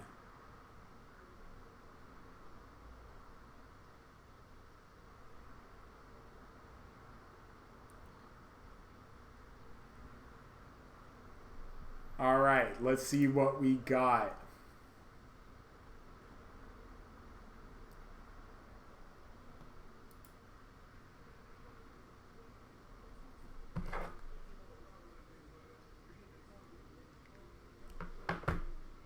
Green Bay second half looking like a solid play.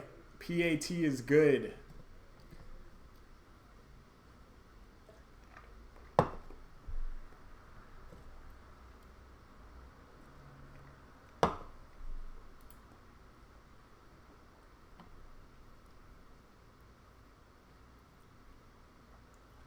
So Jermaine Kearse, broken leg. Sad news there.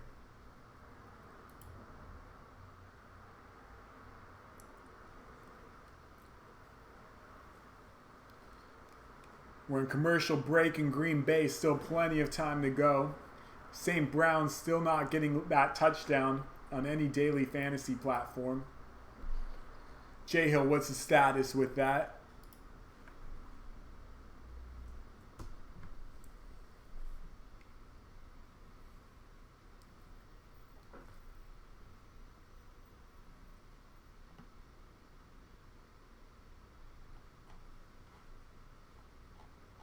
While we're in commercial break, perfect time to say sign up for the play draft and the Monkey Knife Fight. Now's the time. Strategy is simple. You'll dominate with it.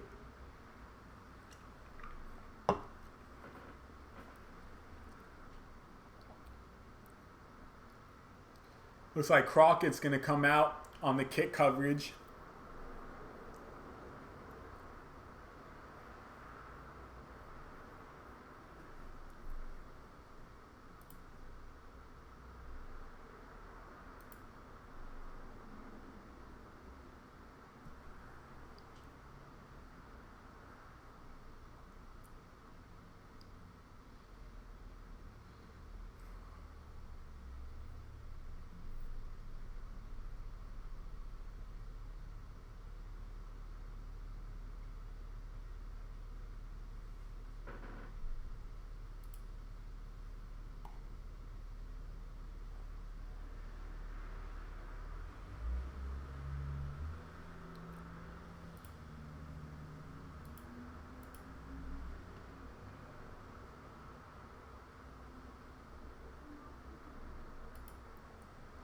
All right, still waiting for that kickoff to come. Don't forget, sign up for Monkey Knife Fight, play draft, use the promo codes. Get my advice. Send me an email.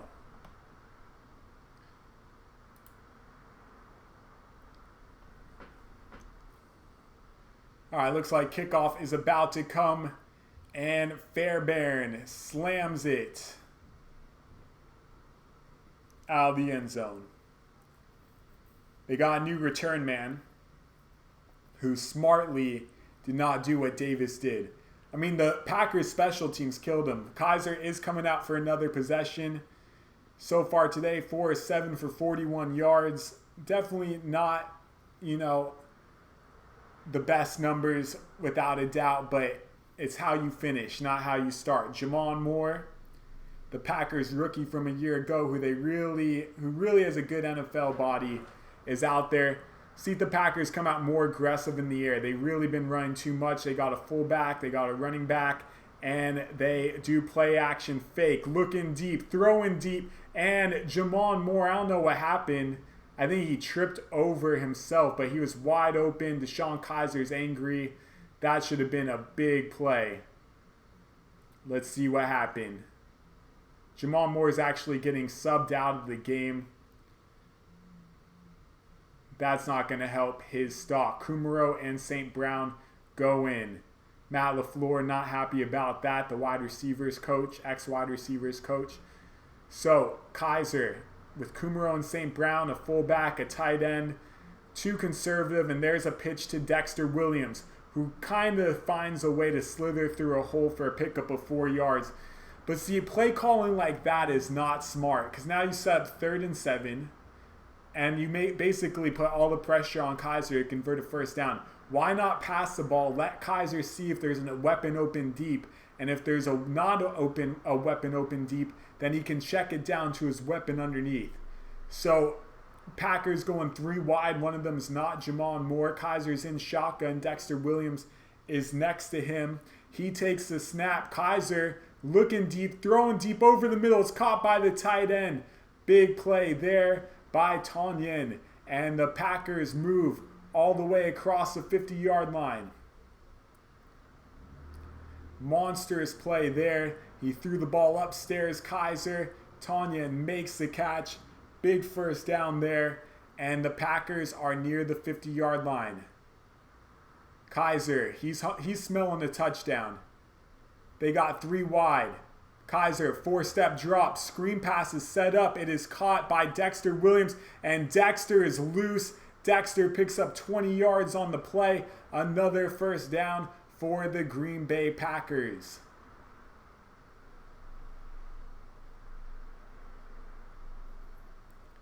Beautifully designed screen pass.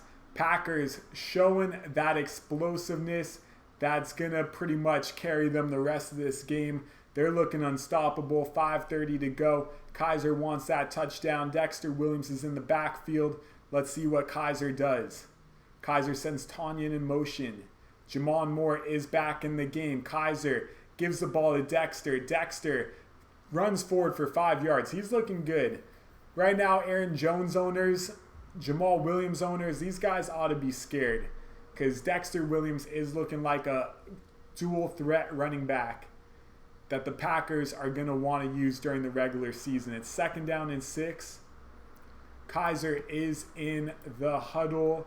He's got Kumaro next to him. 4:52 to go. LaFleur standing next to Aaron Rodgers, who's listening. Rodgers asking questions about the play calls. Kaiser's under center, 2nd and 6. Kaiser, 3-step drop, quick slant, and it is caught by Jamon Moore, who bobbled it, but he does end up holding on. It is 3rd down and short. Perfect throw. Moore nearly dropped it. If he would have caught it clean, he could have broke that tackle and potentially gotten the first down. Regardless, got to be happy that at least he caught the ball. It is 3rd and 1. Shotgun formation for Kaiser. Dexter Williams next to him. Tonyan in the backfield. Looks like he's ready to block. They give the ball. Oh no, Kaiser keeps it. And Kaiser head first picks up the first down. Big time play right there from a quarterback who wants to make sure that everyone knows he's a winning quarterback. Took a big hit as well.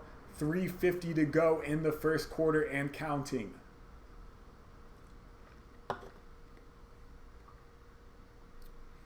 Kaiser doing a good job of going underneath, running into the knee of the Texan, but a first down's a first down. Jamon Moore. And it looks like Kumaro on the top of the screen. Kaiser takes the snap. He sees Jamon Moore, who drops the pass. Thrown behind him, but Moore has got to make that catch. Jamon Moore struggling out of the gate. He'll continue to get his targets because let's be honest here. The Packers are already deep on their wide receivers squad to begin with. Moore, the ball is thrown behind him a little bit, but that's right through the arms. Got to catch that one. You knock the confidence of your QB when you drop it. Kaiser, 2nd down and 10.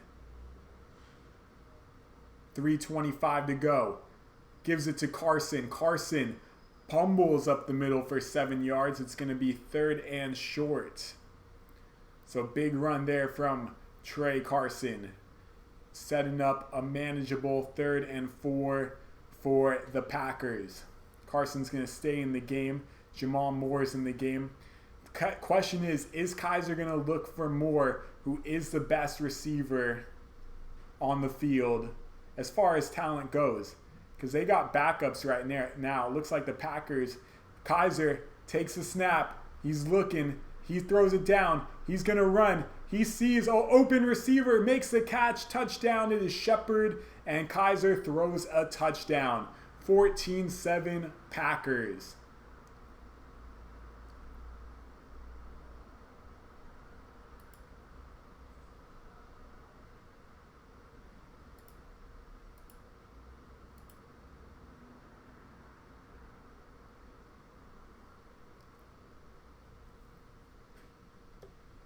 So Kaiser with the touchdown pass.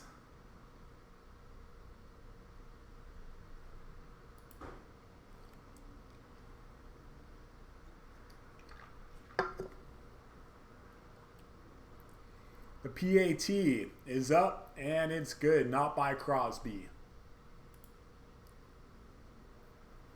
Boom, boom. Yo, man, so pumped for this year. It's going to be a good year. No doubt about it. We are excited. Draft strategy is flawless. Now is a good time to mention the Monkey Night Fight. Play draft. Sign up above. Use the promo codes. If you buy one, I'll get you another. If you refer friends to do it, I will give you the $10 per person that you refer. I'll give that person $10. Sign up. Send me an email. It's going to be a beast year. Let them in on the beast knowledge. You know, obviously not people in your league, but if you got friends, why not tell your friends how to win their league? Just have them sign up for one of those sites. It's your money to play with. It's going to be a fun year. So we'll see if how Webb comes back from that.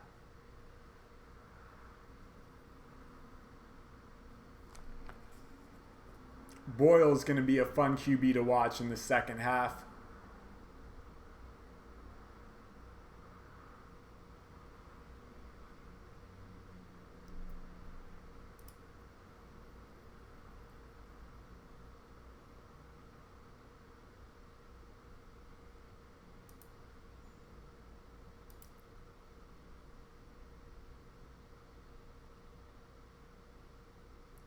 David Montgomery with a touchdown. Big touchdown for him. Jacoby Myers has been the fantasy player of the day. 2 touchdowns, 64 yards, and 6 catches. Ooh, another catch for Jacoby. He's not done. It's the third quarter. Still making catches.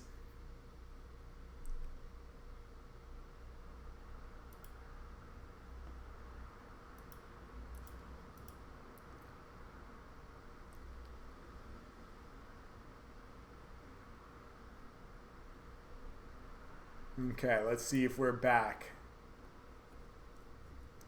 So Shepard with the touchdown reception. Someone that's already thrown Jamon Moore potentially out of this game. Boyle, Kaiser sitting next to each other. Boyle's ready to have a big second half.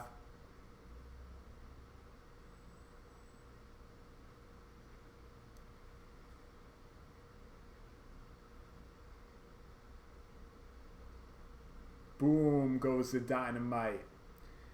Kick is touched back. 2:43 to go. See if we see Joe Webb for one more series.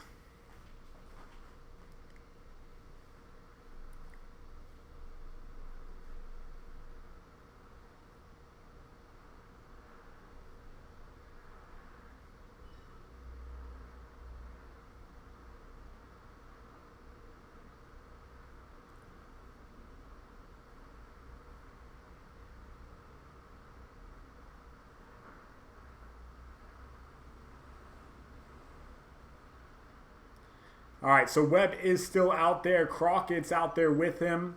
And Webb's going to see what he can do in this final 2:43. Webb in shotgun gives it to Crockett. Crockett runs up the middle for about 5-6 yards. Going to set up second down. And that's actually going to take us to the 2-minute warning unless the Texans want to hurry up and actually make something happen here. Because they do have enough time to run a play Let's see what they do. 2nd and 5, might as well. Joe Webb calling the audible at the line. This guy's receivers ready. 2:18 to go. Clock is ticking. Webb is ready for the snap at 2:12. He takes it. 3-step drop. Looking deep. Throwing over the middle. No one's home. It's 3rd down. 2:05 to go. So a stop here. And the Packers do have time to run a 2-minute offense of their own with all 3 timeouts. Do not be surprised if they take advantage of that situation. So Webb getting the play.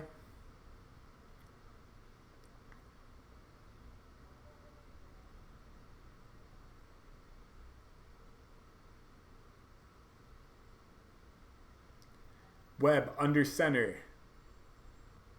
Takes the snap. 4-step, 5-step drop. Finds a tight end, Atkins, who breaks 1 tackle, breaks another tackle, and he gets the 1st down. And that will take us to the 2-minute warning. Green Bay 14, Houston 7. We'll be back after a little break.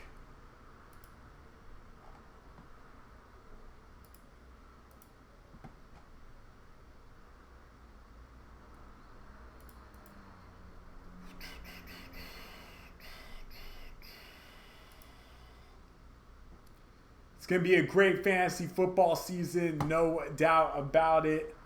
Let's change this game for you guys. Let's change the main game. Let's go to...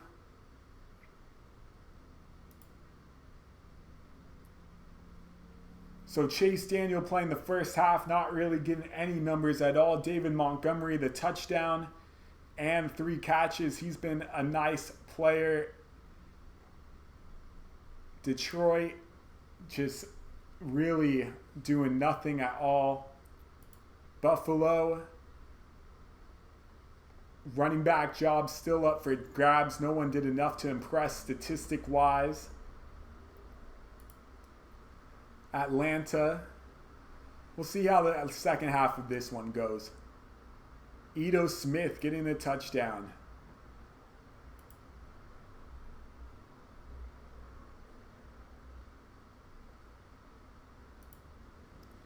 Kenyon Barner, 37 yards. Okay.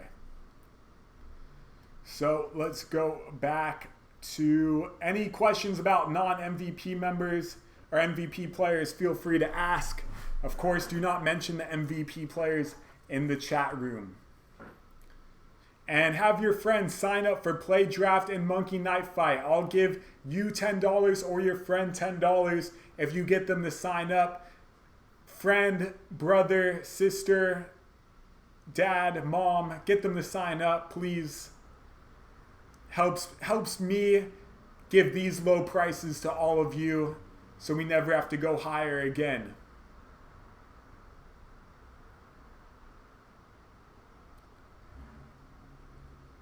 So we're about to start the 2-minute warning for the Texans, who just picked up a first down. Joe Webb, maybe his last action. There's Trey Carson on the sideline. He's still holding on to his helmet. He's not done. You know Ford's looking to get in. All right, so Webb under center.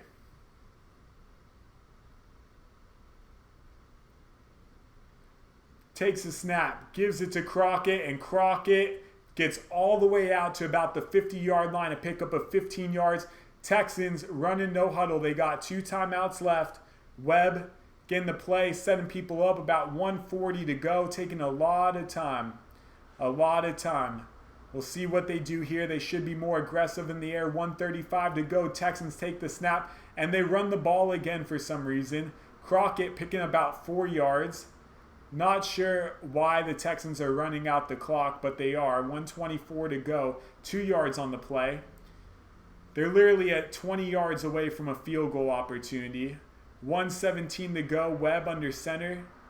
Has 3 wide receivers out there. 1:10 to go. Takes the snap. 2-step drop. Quick outlet. Throws to the receiver, who is tackled out of bounds. It'll be 3rd down with 1:05 to go. Big play coming up here. Texans convert this, they're looking at some points before the end of the half. If they don't convert this, they might as well go for it on 4th down. I mean, it's a preseason. Bill O'Brien, the head coach. Packers showing blitz, 3rd down and 3. Webb throws the ball over the middle. It's caught, and it's a 1st down. Mitchell Jr., 58 seconds to go, 57 seconds to go. Texans still with 2 timeouts, running no huddle here. Not slowing down the pace at all. 48 seconds. They're about the 36-yard line. They need a 1st down for a comfortable field goal. 42 seconds. Webb takes a snap, looking deep downfield, checking it down. Pass is tipped, almost intercepted, incomplete. 2nd down. 37 seconds to go. They're at the Packers' 36-yard line. Looks like Blake Griffin made the tip. See Webb lobbing it too high.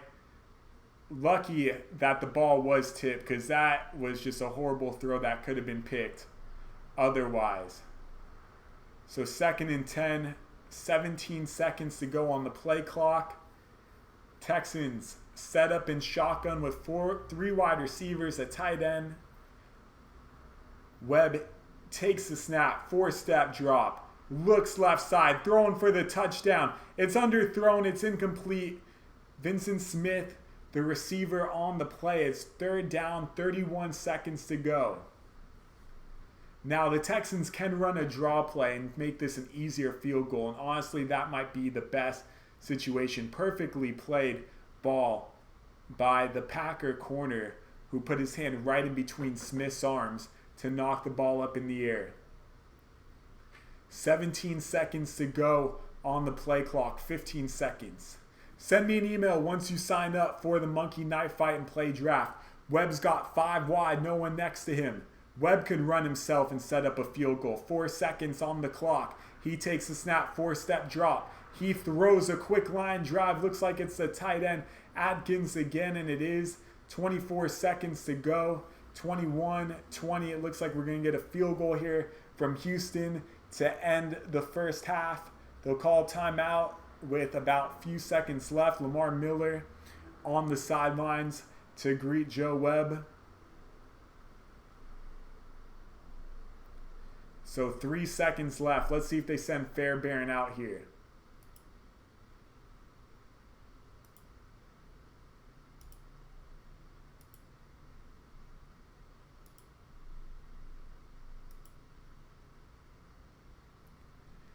Jay Hill, any response from FanDuel?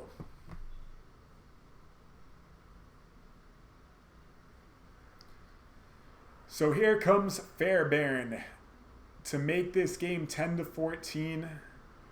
This is a kick that he really has to make. I believe it's like a 44-yard field goal attempt. Green Bay trying to ice the kicker here.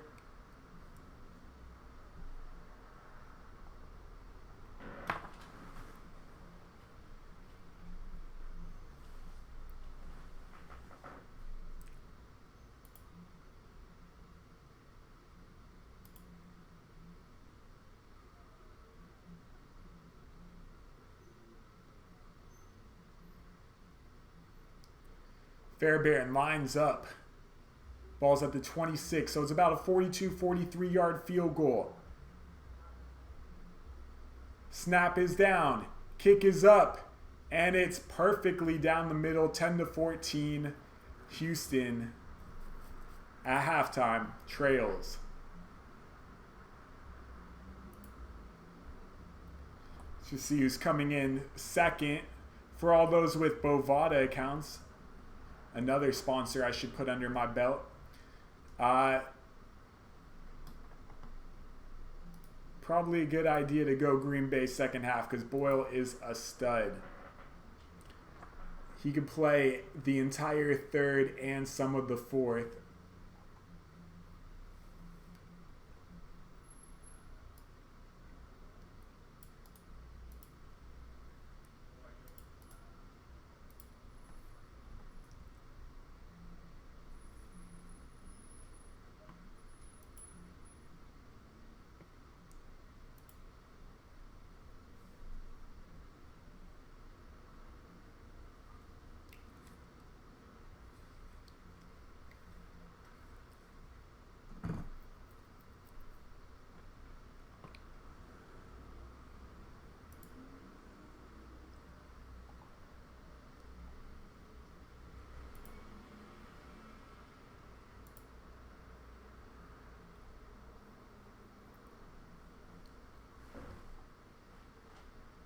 Well, we'll see rookie Jordan Ta'amau in the second half. All right. So what's up, everyone? Reddit NFL stream. Sign up, please sign up for the play draft and the monkey night fight. This is how I can get you guys low prices. Have your friends sign up. It's going to be a great season.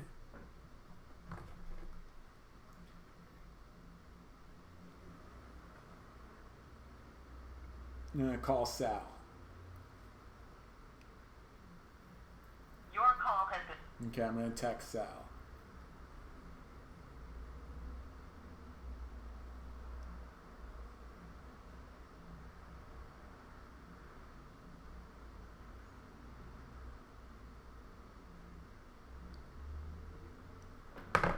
Okay, let me just make sure all my guys are playing in the other contest. Jay Hill, how's everything rolling?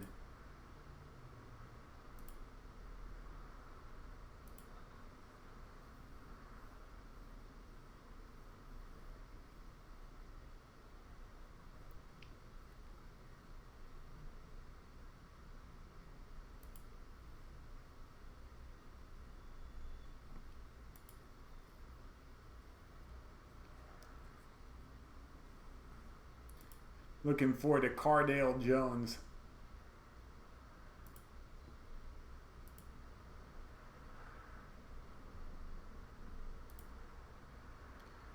Boom, boom, boom. Let me hear you say wayo, wayo. I guess we should go to a different game while it's halftime. Let's see. What's got us interested? We're at scrubs among scrubs at this point of our football night.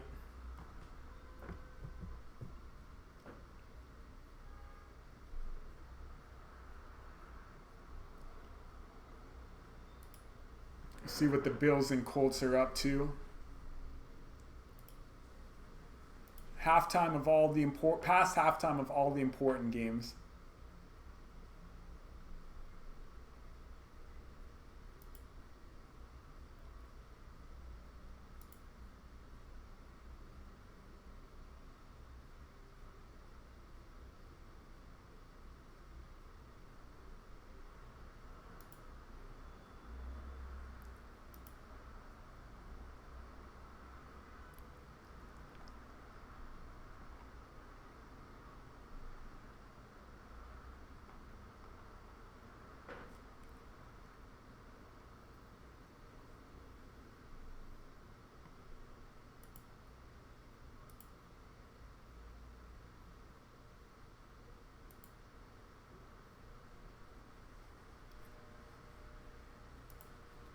Boyle is going to be a fun QB to watch in this second half.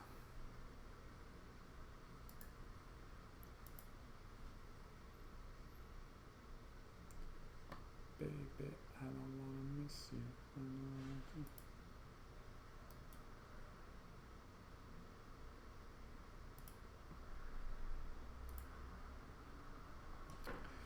You guys got any questions? For all joining just now, you can watch the beginning of this show to hear my takes on Zeke, Melvin, Antonio Brown.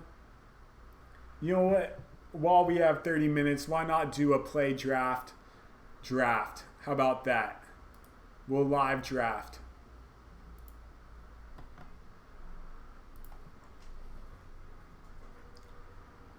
I really encourage everyone to do play draft and deposit with promo code BSTOME.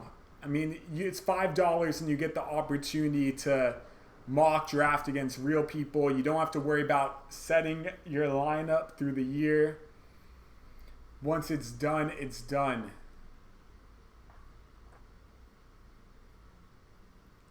So it looks like this draft's about to fill.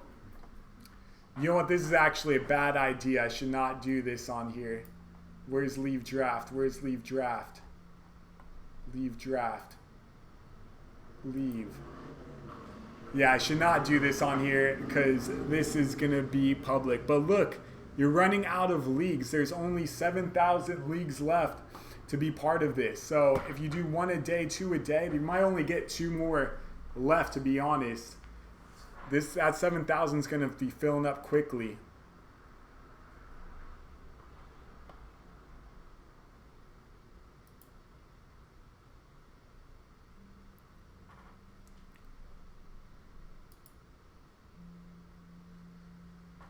So sign up today, play draft, use promo code BSTOME, deposit $10.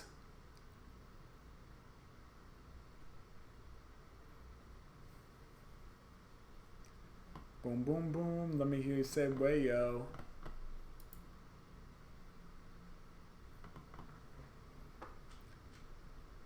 So let's see.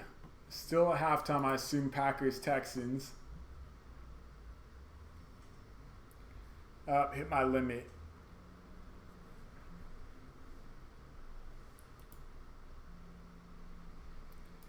Let's see what NFL news we got going right now.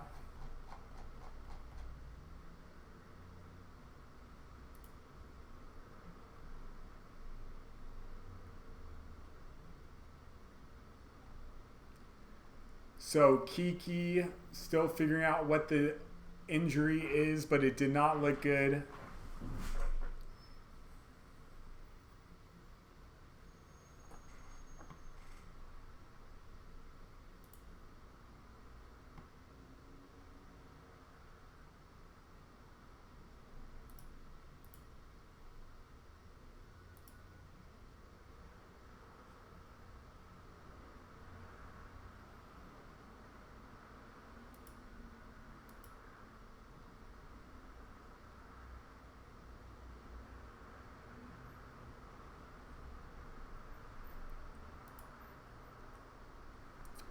Ask me questions, guys. Whatever you got for me. We're waiting for halftime. Play draft. Do it. Yo, where's my $5 credit right there that I just rescinded? Let's make sure that that gets in.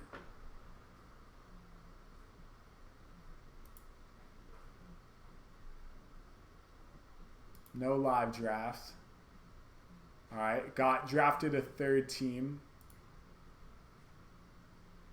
Whoa, whoa, whoa, whoa, whoa. All right, we're going back to ESPN.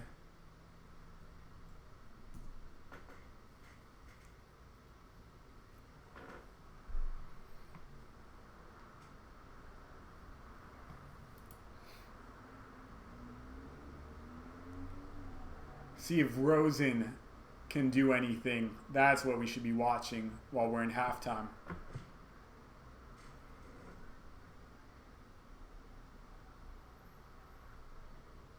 Trevor Siemian still, wow, that game's still in the first half. That is insane that that game's still in the first half. Dwayne Haskins, he's trying to get some work in, 2 interceptions. Not what he wanted to do in his debut.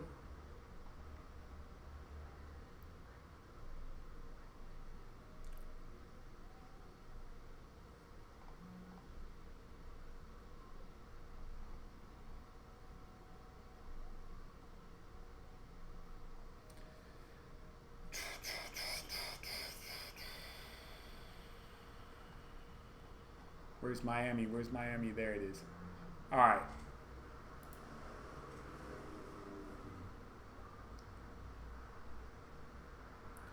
So Rosen, 93 yards and a pick.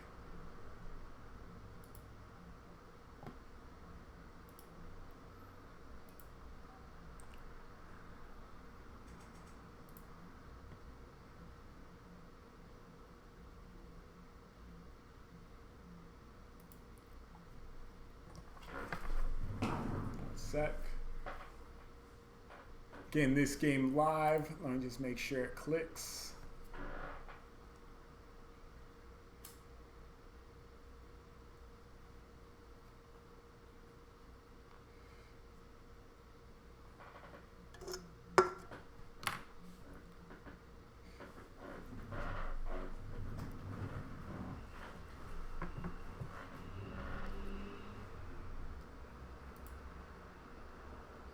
So we're going to see Rosen for a series when it comes back.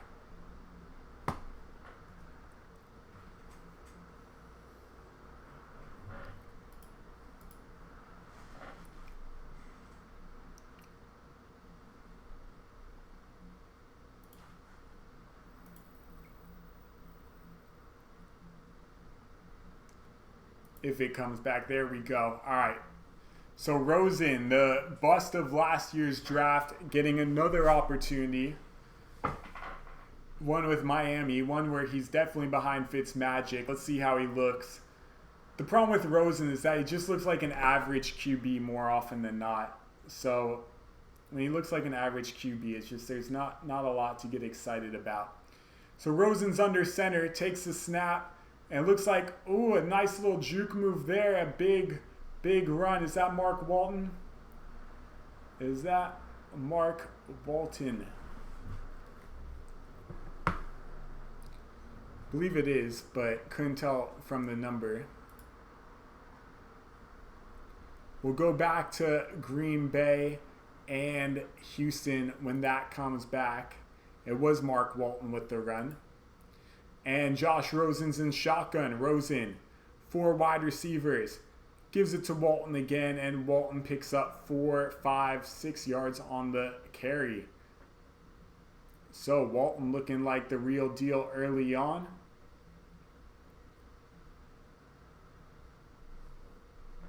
We got Jason Taylor in the booth. Oh, it looks like we're ready to get the second half going with Green Bay and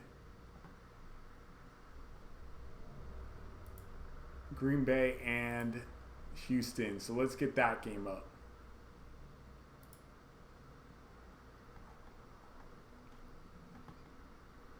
Excited for when the season starts, and then we just got so much on the line. Oop, did not click the right thing. Get out of here. There we go. Give me the game. Thank you for the game. Posted 33 hours ago with 3 comments. Let's watch a great second half here. Houston, Green Bay. Pretty soon we got the beginning of the Arizona Cardinals offense. We'll take a look at that. See how for real this system looks. And then we will probably finish. Oh, Vincent Smith with the return up to the 21-yard line. So is Joe Webb going to get in there for the second half? Or are they going with the rookie QB Jordan Amalu? Well, right now they're interviewing LaFleur. Boyle's throwing on the sidelines.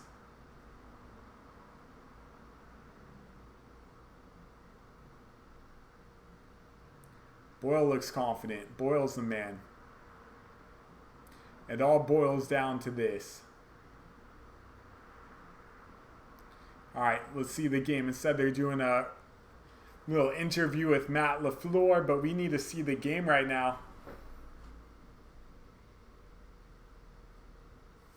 Guaranteed we've missed one play.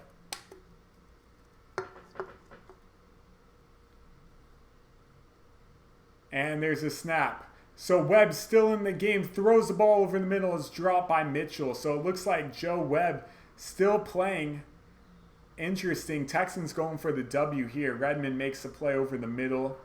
Mitchell Jr., that was definitely a catchable pass.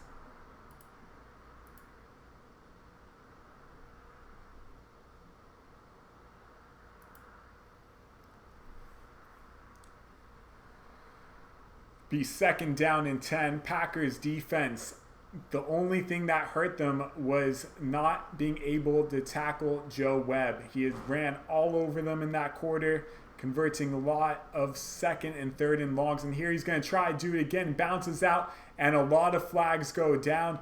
Webb throwing the ball across the field. It looks like it's going to be a holding penalty, and that will make it second down and 20 for the Texans. Webb was in trouble instantly.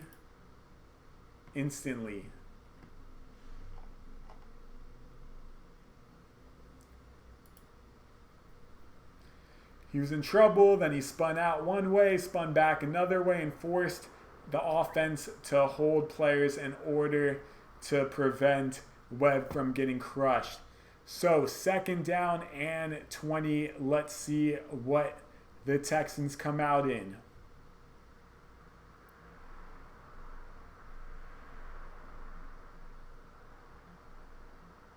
Webb's got 5 wide receivers here. No one next to him. Webb takes the snap. He throws it to the high side, and it's intercepted by Green Bay, and they're going to take this all the way inside the 3-yard line. An interception there from Webb, left it too high, and Green Bay is about to run away with this game.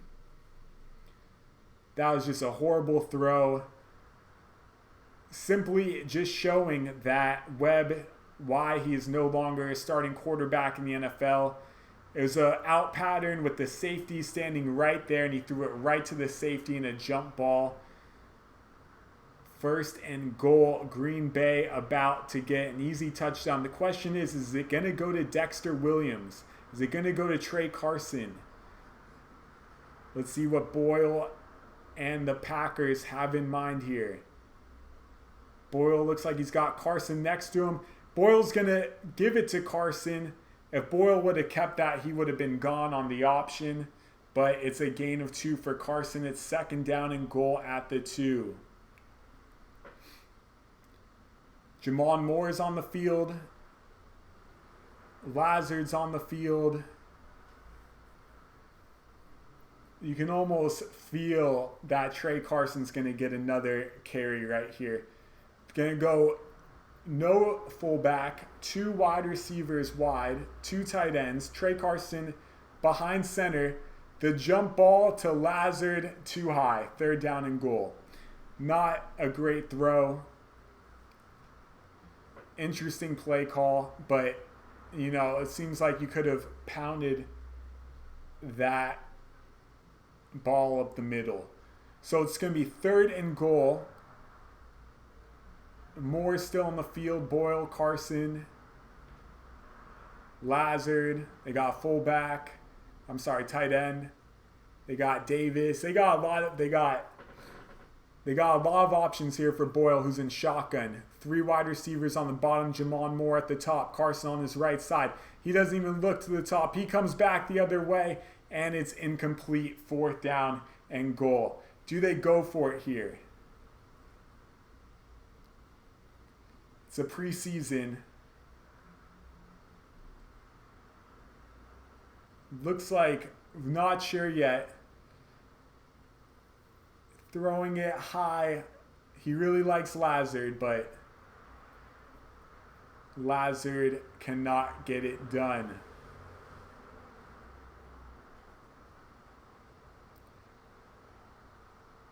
Appears... Oh, what is he challenging? LaFleur throwing the challenge flag on a penalty. Are you kidding me? What a rookie coaching mistake that is. And then they just call a timeout.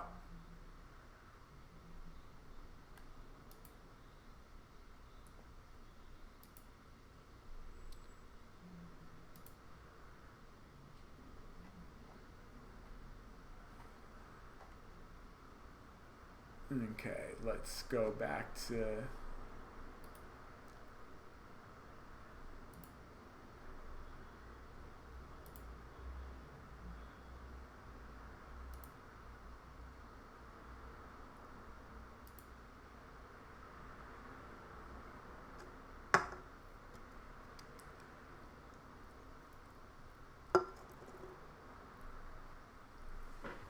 So Carolina taking the lead back 13-10.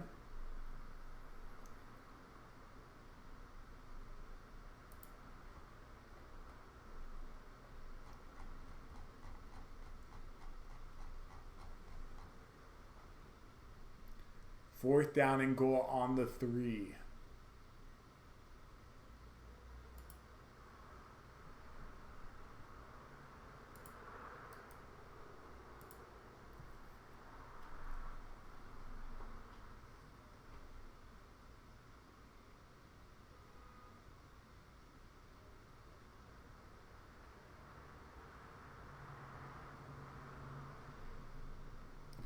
We got a few games starting. I'm going to try to get 3 games on at once so we can call simultaneous plays. We're in commercial break here. Packers not doing a good job converting in that red zone opportunity.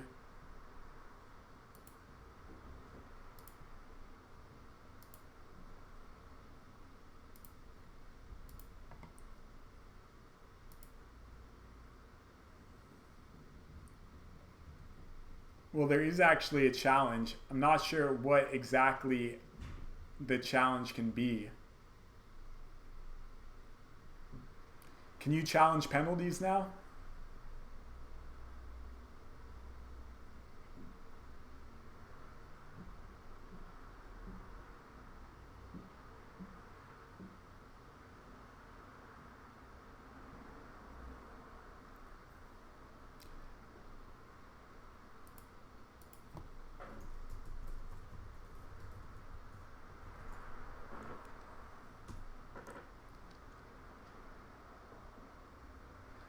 Coaches can now challenge a call. Wow, because of that NFC Championship call. So it's upheld.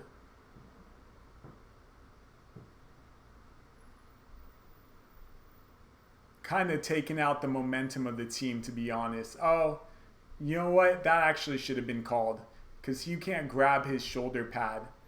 4th down and goal. Boyle. 3 receivers on the bottom. Jamon Moore at the top. Trey Carson. Boyle looks. Nothing's really there. He comes back. Over the middle. Jamon Moore drops it. What a rough game Jamon Moore is having.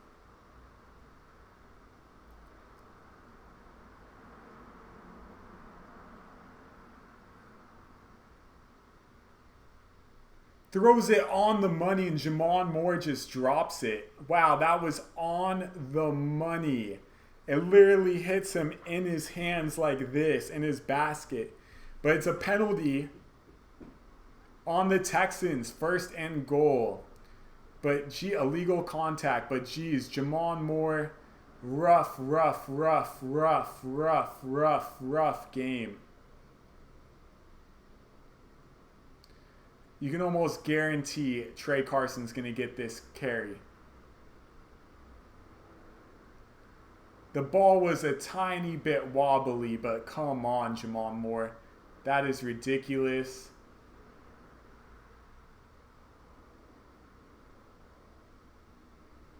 Jamon Moore on the bottom of the screen. Boyle gives it to Trey Carson, who plows ahead to the 1.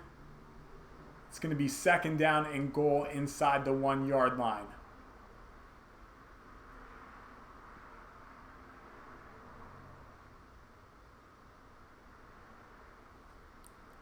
You know the coach is calling, run it again, run it again. Trey Carson remains in the backfield. Jamon Moore goes to the top of the screen. There is a fullback. Boyle yells to Carson. Boyle gives it to Carson. Carson, 2nd effort, 3rd effort, does not get it. It's 3rd and goal at the 1. Wow, Packers not seizing the opportunity right here. It's 3rd down and goal. Do they dare run it again? 3rd and goal, 12:35 to go in the 3rd quarter.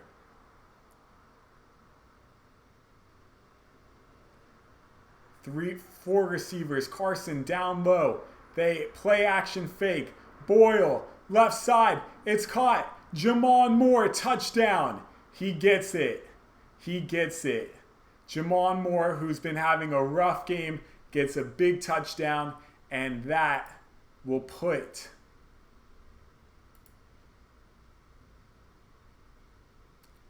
the Packers up 21-10.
All right, let's see a stat rule.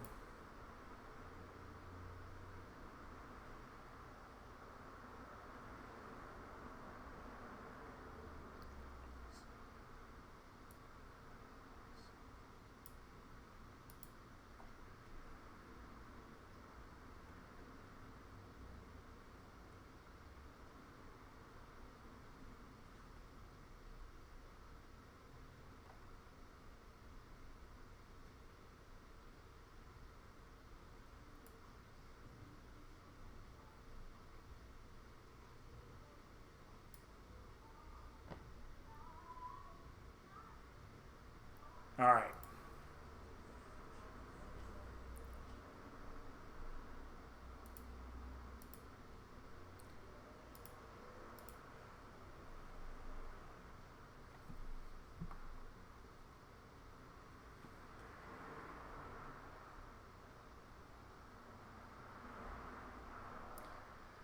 So Packers are up 21-10.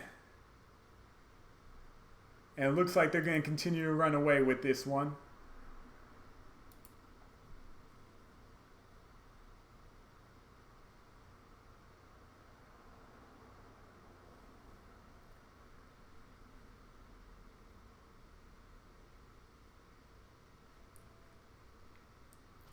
Not only run away, but it looks like they're going to score a lot more points. They are nowhere near done. Jamal Moore with the touchdown, a 1-yard catch.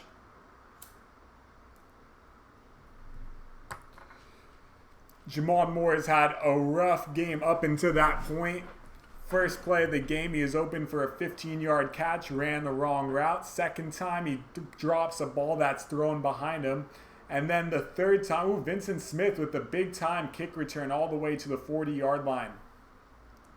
Then the third big blunder is he dropped a touchdown that was in his breadbasket, but then he comes back and catches a touchdown in the end.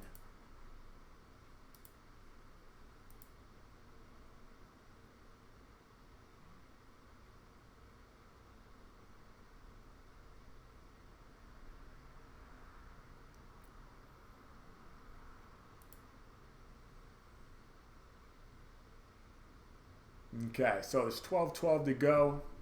Looks like they're with Bakari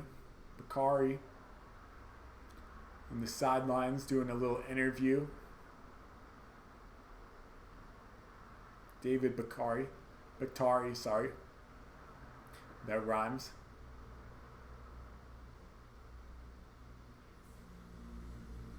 All right, so I formation. It looks like Joe Webb's still in this game. See how long he plays. There's a handoff up the middle. Who do we got at running back? Is it still Crockett? Crockett's still going. They're giving him forward momentum. Pick up a 14. So it's no longer Crockett. Is this Ferguson? Who do we got? This is Higdon.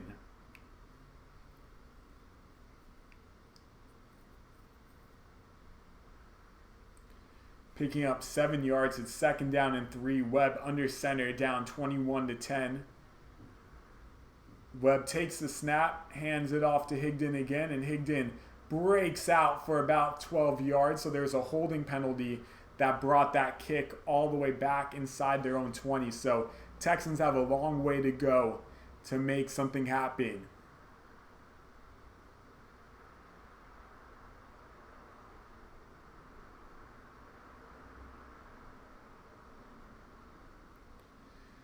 $11-10 to go.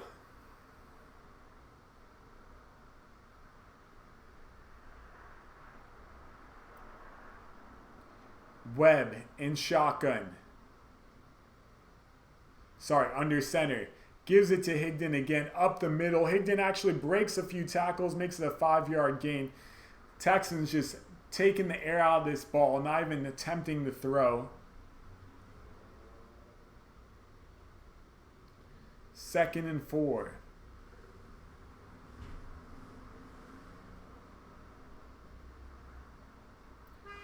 Redmond's been the MVP of this defense so far. Huge fumble recovery and just ripped it away from Taiwan Jones. So Webb looks to throw, finds the fullback, makes a man miss, and he'll pick up about 7 yards and a first down. The Texans continue to move the ball. Slowly but surely, 10 minutes to go in the third.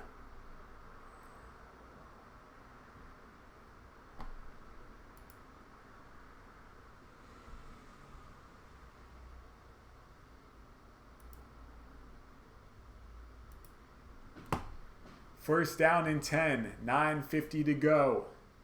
Webb under center. Play action. Looks, throws to the right side, and it's caught. It's caught by the receiver. Is that Sammy Coates? No, it's Dixon with another catch. Sammy Coates wore the number last year for the Texans. Nice little sideline route.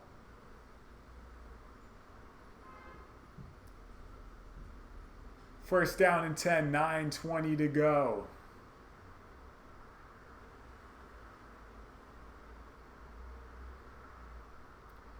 Joe Webb under center, leading the Texans offense. He gives it up the middle, Higdon, 6-7 yards. Green Bay's defense starting to look really tired. Texans have run a lot of plays on them.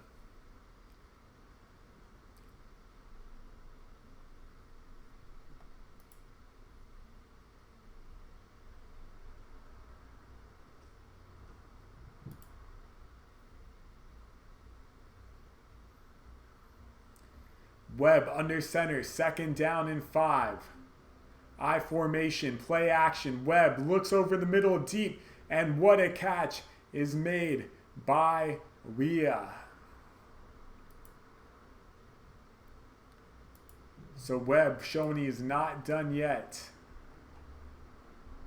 He is not done yet.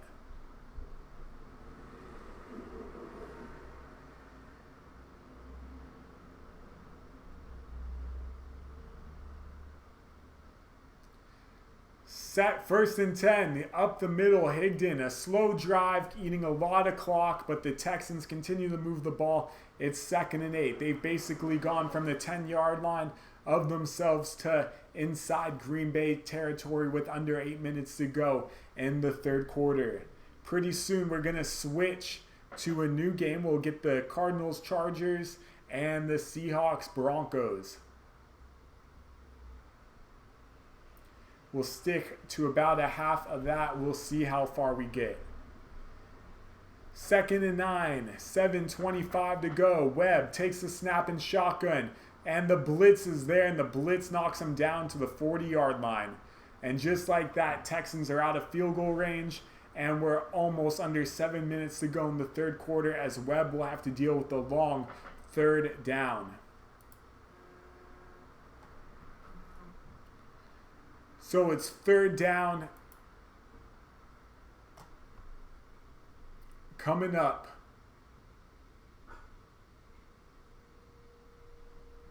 For the Texans. 3rd and 18, 6:45 to go at the 40-yard line. Webb's got 2 guys next to him. Takes the shotgun snap. 4-step drop. He's looking deep. He might have to just check it down. He throws it over the middle. It's caught. It's going to be short of the first down, but sets up a 4th and 2 or a 43-yard field goal. Let's see what the Texans decide to do. They're going for it. Texans are going for it. 4th and 3, marching all the way down the field. Eating up basically this entire third quarter as well. Webb in shotgun, 2 running backs in front of him. 3 on the play clock. He takes a snap. He is under pressure right away, breaks a tackle, tries to make a man miss, and does he get the mark? We'll see. It's close.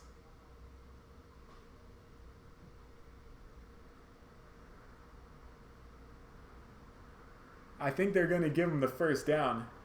Webb using his feet, making a man miss, throws a nice little juke. He steps. I don't know. That's close.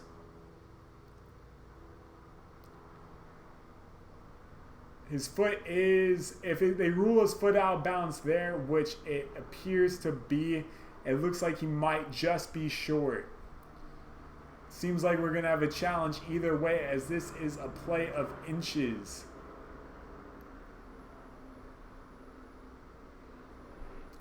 They're ruling Green Bay football. Bill O'Brien watching the replay. And there's the challenge flag. He's holding it. He doesn't throw it yet. And he pump fakes, trying to get attention. Calling out another ref, and then he throws the flag. So we shall see how it plays out here. He might get this call, not going to lie. It's very, very, very close.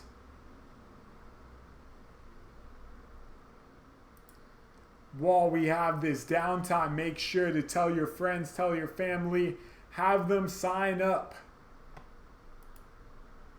Have them sign up for one of the promotions above. It helps keeps the Beastone prices go where they are, and it keeps the server running. So sign up with those links. Tell your friends. They'll get my picks. Give you bet picks like the Packers tonight, which was my pick of the night. Always got your back. So it seems like the best move is to go to Cardinals Chargers and watch the starting offense instead of calling out Boyle. So let's do that. Let's go live to Arizona.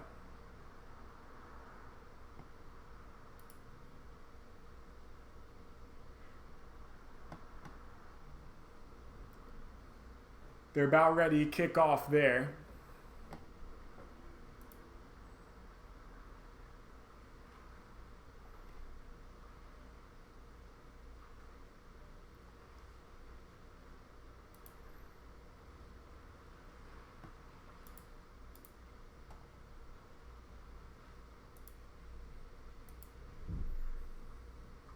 Excited to see how this offense turns out. Looks like we're not quite ready.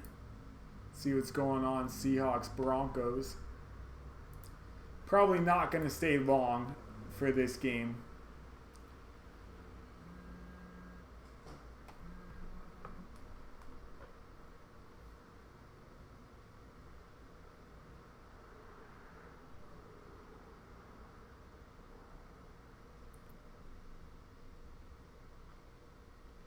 Geno Smith, the starting QB. Paxton Lynch backing him up.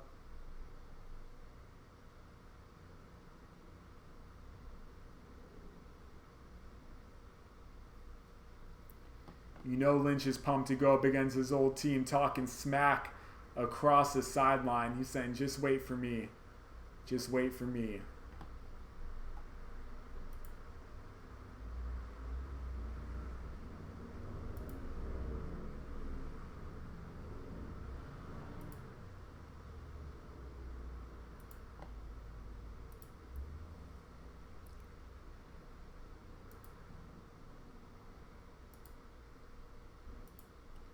All right, they're about to kick off there, but let's watch Cardinals Chargers.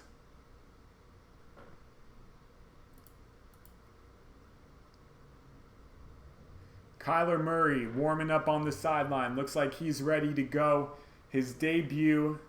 You know the Cardinals are going to try to keep him out there until he gets a touchdown. He is listed at 5'10", 207, but I can guarantee you he's closer to 5'7", 187 or 177.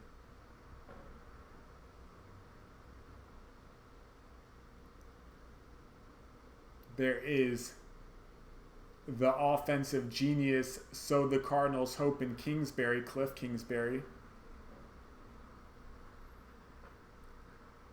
Zane Gonzalez ready to kick this thing off. So it's going to be Chargers first with the football.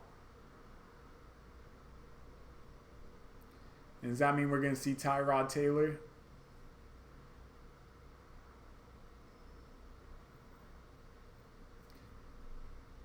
It is Tyrod Taylor.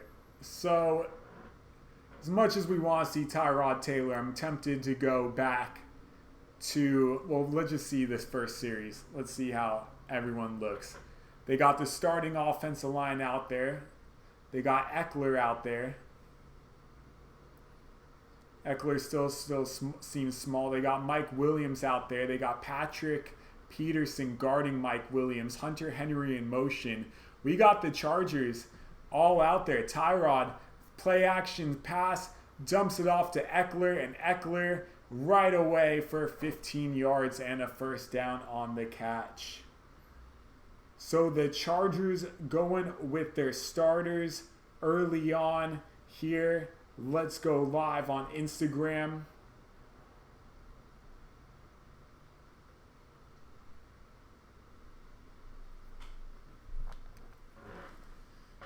Go live. So, Chargers with their starters, besides Tyrod Taylor at QB. He's got Eckler behind him. Tyrod gives it to Austin. There's really nothing there, but he cuts back, makes a few people miss, picks up 5 yards. I mean, this is Eckler's time to show that he can be the starting running back. But then again, he's going up against the Cardinals' run defense, which is at less than 100%. So he really does need to do well regardless of this matchup. Tyrod Taylor playing for that backup QB job. We'll see Jones in the second half. It is 2nd down and 5. Tyrod Taylor in shotgun. 3 receivers to his right. Tyrod finds one to his left. It's Hunter Henry who boxes out on Buda Baker. So that's no easy task right there. Good job by Henry to get position, and Tyrod hits him on the money for a first down. Right away, Vance Joseph, the defensive coordinator for the Cardinals, trying to get this team, back to where they once were. They were Desert Storm for a second. Tyrod Taylor goes under center. He's got 3 wide receivers on the play with Eckler behind him. Tyrod trying to motion Mike Williams. Mike Williams finally sees it, comes across. They pitch it out to Eckler. Eckler makes a man miss, and he finds a big running lane up the middle for 14 yards and a first down for the Chargers, who are coming into Arizona and basically disrespecting this team going all the way down the field.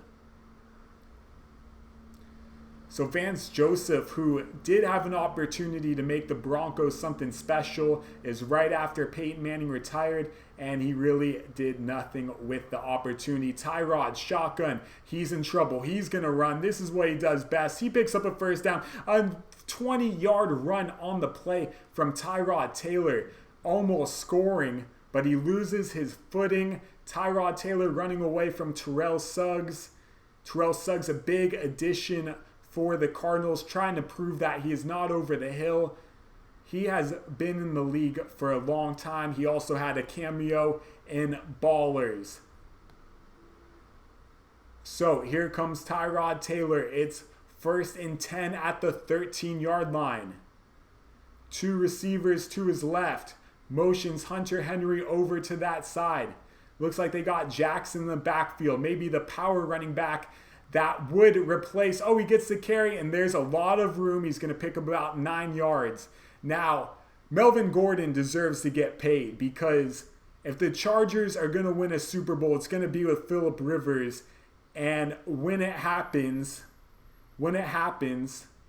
it's going to have to be this year and next year. This is their last opportunity, the last window. Melvin Gordon should get paid, because they're not going to win a Super Bowl without him. They're going to a new stadium. They need that momentum in LA. It's worth it. Well, Eckler's in the backfield. Mike Williams, bottom of the screen. Here comes the jump ball. Calling it right now. Tyrod Taylor under center. Gives it to Eckler instead, who squeezes through and powers through to the 2-yard line. And the Cardinals are almost guaranteed to give up a touchdown. You can watch the rest of this broadcast. Follow me on Twitter at Muntradamus. You can see the link there. Enjoy the rest. We'll try to get one more play. And one more play. Here we go. 1st and goal at the 2. Follow at Twitter at Muntradamus, and you can find the link to watch the rest of the night. 1st and goal. Tyrod Taylor sends Mike Williams in motion, gives it to Eckler. Eckler powering, and he loses the football, and Arizona recovers it, and that switches all the momentum. Enjoy the rest of your night. Beast.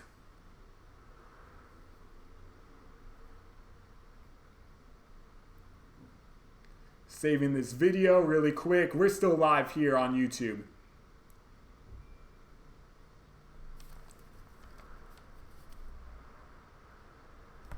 Okay, boom, we're good there.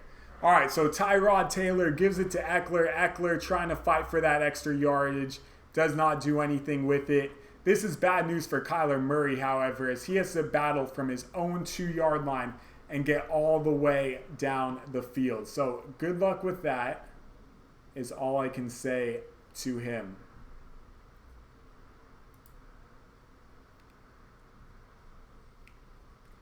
David Johnson's in the backfield. Kyler Murray.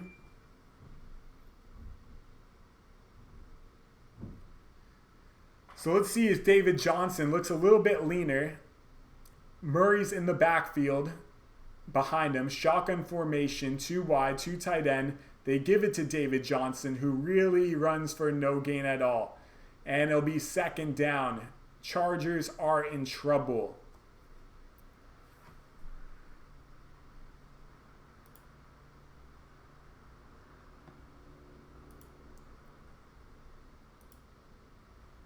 Second down in 9.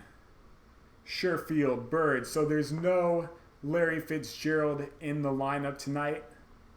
Kyler Murray does have David Johnson next to him, however, and that could be all he needs.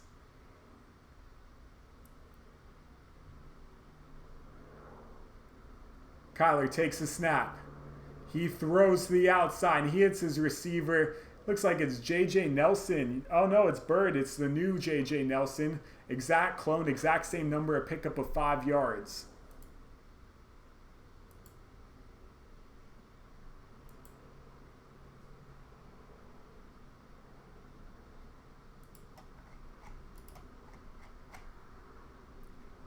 So here we go. 3rd down and short.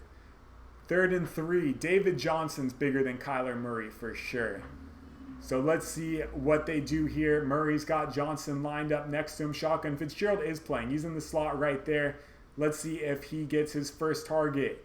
Over the middle, wide open he is, but he decides to go back the other way, and he finds a new receiver in Sherfield. Well, Sherfield was with the team last year, but good job by Kyler Murray. Bad pass rush from the Chargers allowed Murray at least a good 7 seconds to find him. The Chargers are not throwing out Bosa or Ingram today.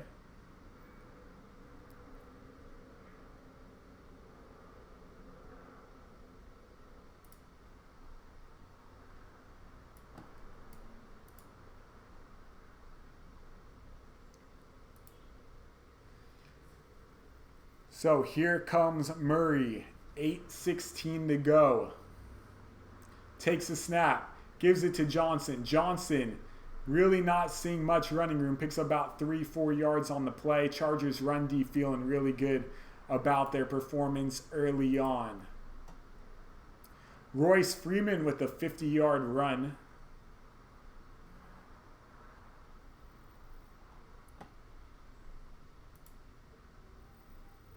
So it looks like they're going to redo first down. Let's see what happens here. So Kyler Murray, no, it's 2nd down and 7. Shotgun formation, takes the snap, play action. David Johnson rolls out, throws it to the outside, wide open is Sherfield. Chargers are playing a very soft defense early on here. I mean, there is a lot of field to cover, so they're in no rush. They're in no rush to push them along. Kyler Murray in shotgun. Takes the snap, gives it to David Johnson. Johnson stutter steps, picks up 4 or 5 yards. You know, so far, nothing overly impressive with David Johnson. It's you know, he's taking what the defense is giving him. He's not trying to make any but he missed. Make big moves. Just taking what the defense gives him. The pace of the offense is not really that fast either, and the Cardinals are really eating up basically this entire first quarter. 6:46 to go.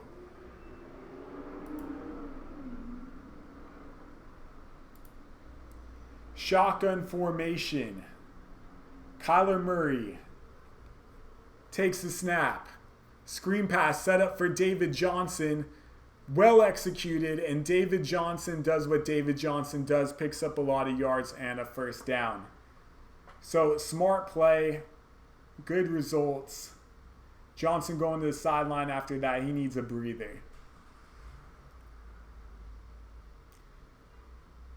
Easy play. David Johnson picks up a lot of yards. I mean, let's not overreact here. The Chargers clearly are benching a lot of their key defenders. So it's 2nd and 6. So they did not convert the first down, but they got a big chunk back. 2nd and 6 on their own 33-yard line. Kyler Murray in shotgun next to Edmonds. Murray takes the snap, throws it to the outside. Murray's doing a good job throwing these outside routes. All safe throws, not really taking any chances, but he's doing a good job with these line drives. These are not bad throws. So far, he's looking fine. Not really running 2-3-step drop, quick throw. That's all it is. That time is an out pattern. But hey, it's effective. Cardinals continue to eat clock and have the ball. Shotgun formation, 39 seconds to go. Murray gives it to, he runs it, throws it to Fitzgerald, and Fitzgerald takes a big hit for no gain. So that was an interesting play. Fitzgerald still in the game, despite taking a big hit that I'm sure he did not want to take.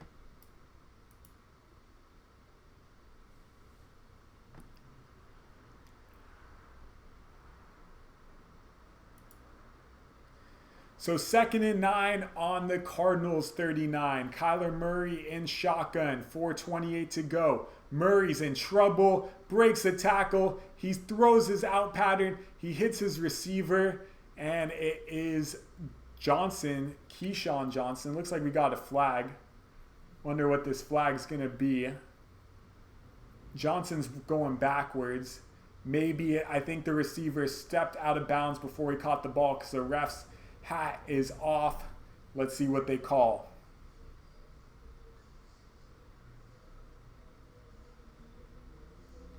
Penalty is on. Illegal touching on Arizona. So that's going to be a loss of down and yardage. He came out of bounds first. I believe it's a 5-yard penalty and a loss of down. So that is the case. It's 3rd down, 4:20 to go, 3rd and 9.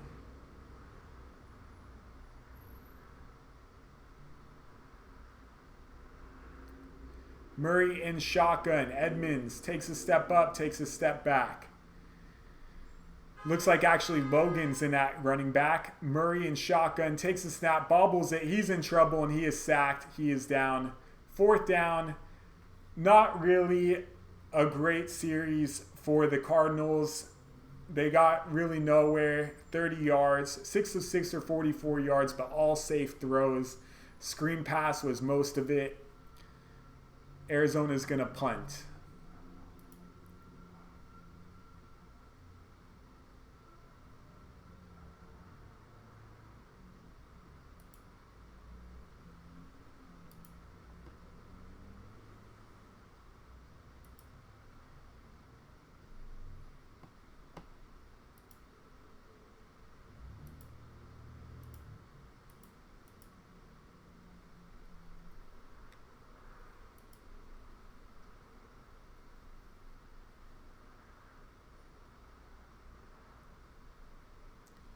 So Kyler Murray, not really great results. Let's go to Seattle, yeah? Let's do that.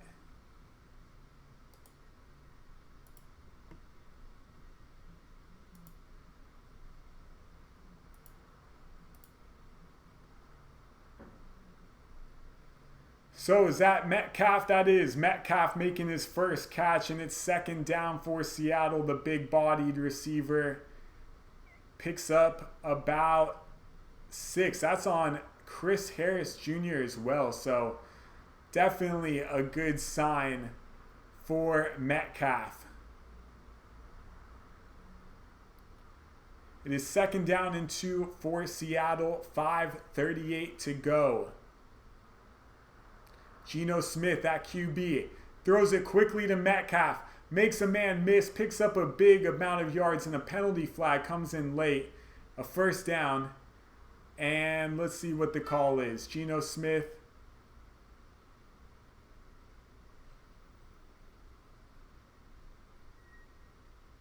Pete Carroll looks a little confused. Let's see what they call.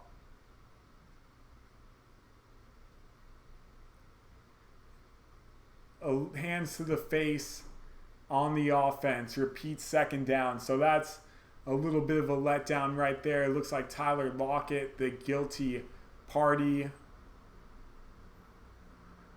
going to send Seattle's offense backwards. Second down. Schottenheimer's complaining about the call. 5:27 to go there. So Geno Smith in shotgun.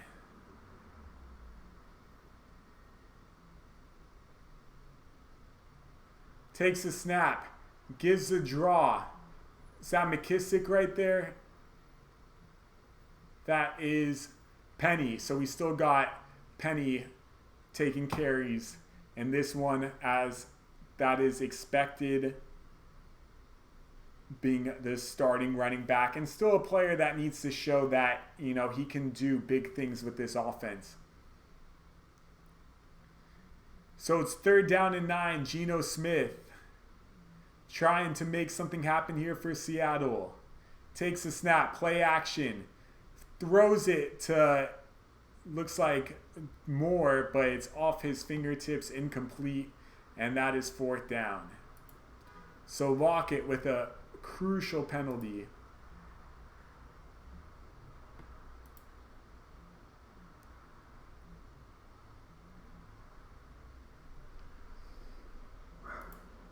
All right, so let's watch San Diego. LA.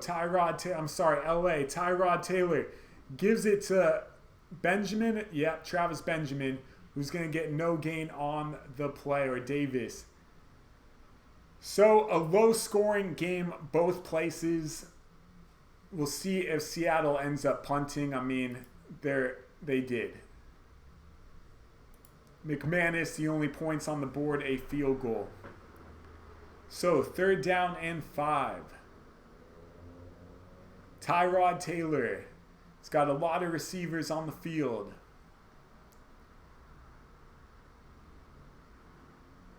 Takes a snap, shotgun.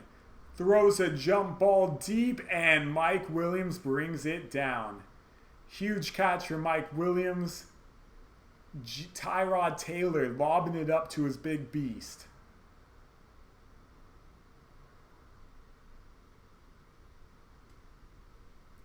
He just went up and got it, and Jones could not do anything about it.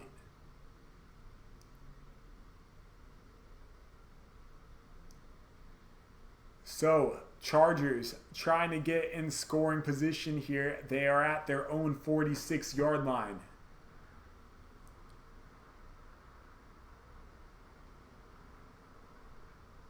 Blitz comes. Tyrod scrambles out, throws it across the middle, and he's got his tight end, Hunter Henry, who picks up a first down.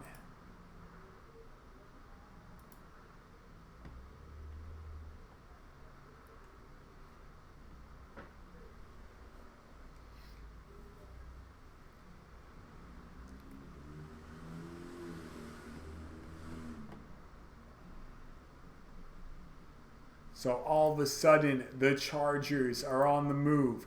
2nd down and 1. Eckler gets the carry, and Eckler finds a hole. Takes it all the way down to the 26-yard line. And once again, the Chargers are a threat to score. As the first quarter, it looks like it's going to have one more play.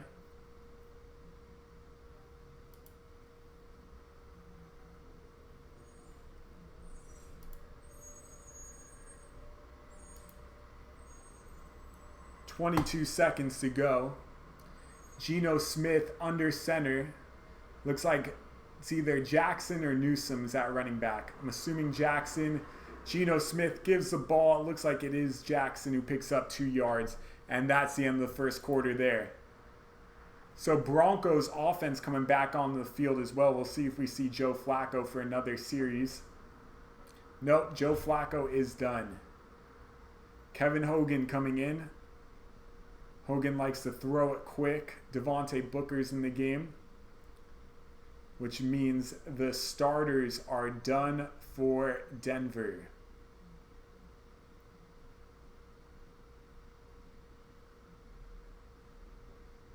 Hogan, pitch to Booker. Booker makes a man miss, makes another man miss, and picks up 5 yards.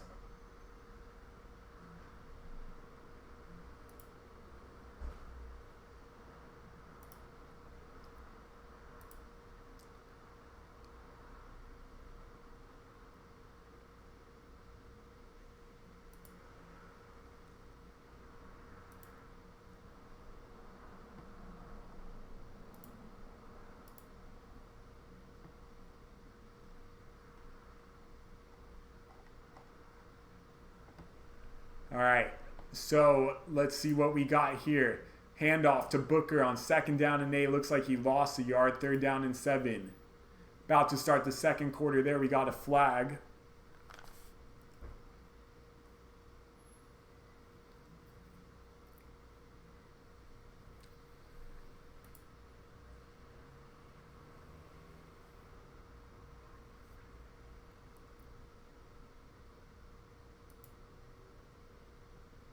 It's going to be 1st down and 10 for Denver.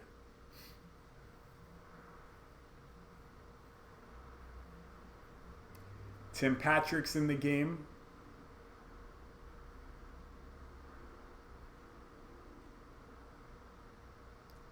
Ooh, who's the running back? Is that still Devontae Booker? Whoever that is, he's got a swagger to him before he even touches the ball. Let's see who it is. Oh, throw the outside, almost intercepted. All right, so it's the start of the second quarter. Arizona's defense is in trouble. And trouble is an understatement. It is 2nd down. Chargers are at the Cardinals' 24-yard line, 2nd and long. Geno Smith still at QB. Mike Williams still in the game. Hunter Henry still in the game. Eckler still in the game. Geno Smith takes the snap. Eckler's open. He throws it to him. Eckler's got the angle, and he's got a 1st down. Chargers are moving down the field. Eckler pointing to the sideline. Looks like he might be subbed out.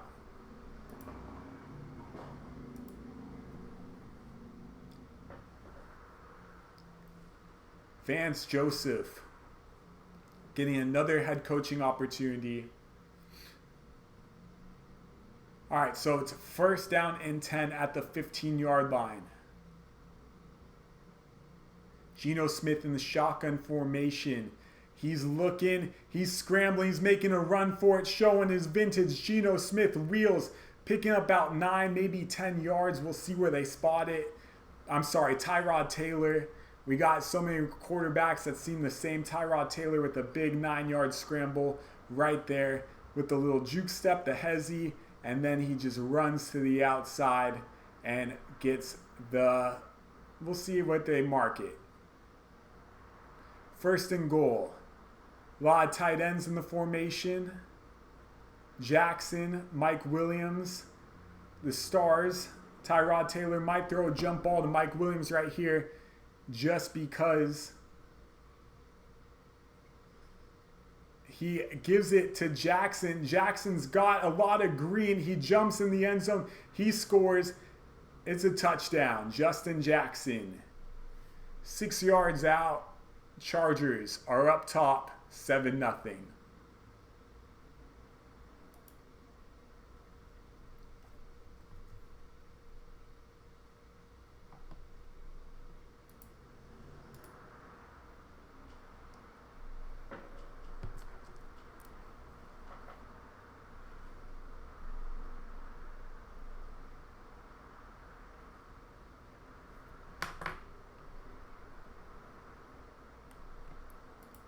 All right, while we wait to see what happens, let's see what's going on. Oh, Houston, Green Bay, still a game.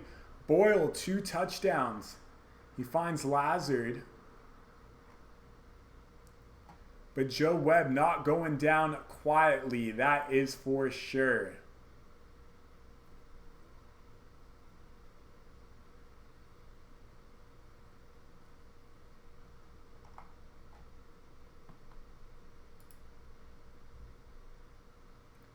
Fairbairn makes a field goal, make it a 9-point game with 12:08 to go.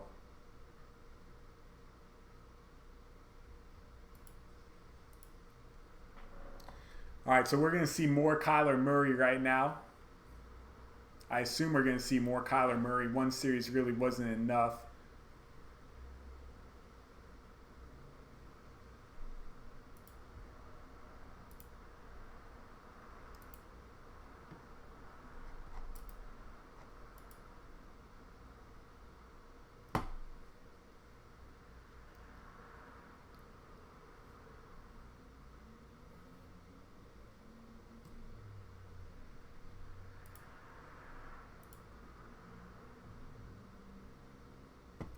New England won 31-3. Baltimore 29-10.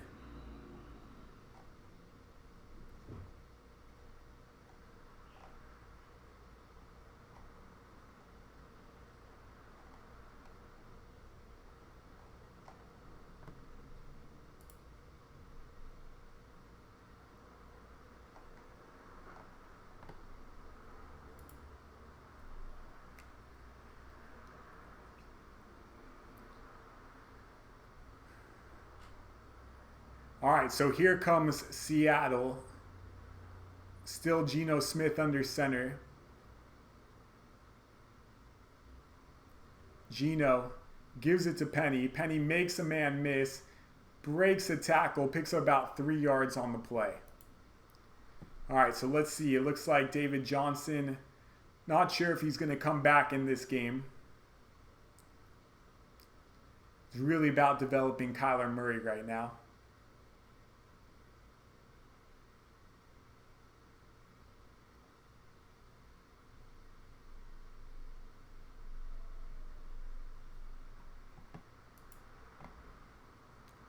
All right, so Geno under center.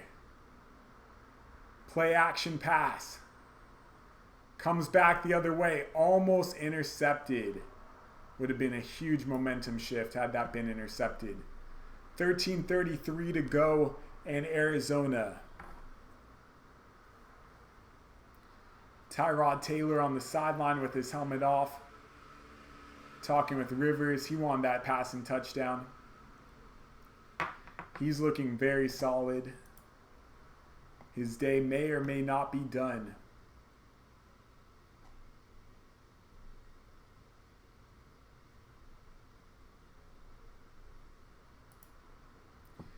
Geno Smith under shotgun, 3rd and 7.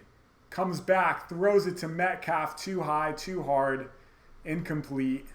4th down for the Seahawks.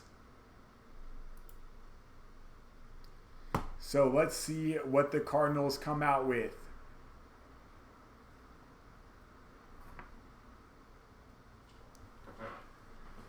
Kyler Murray so far showing a good live arm. That fastball really gets out there to the sideline quickly, which is key because that's something Webb is not doing, and you can see the results. All right, so Hundley's out there, so that's actually it from Murray. Yep, we got all backups.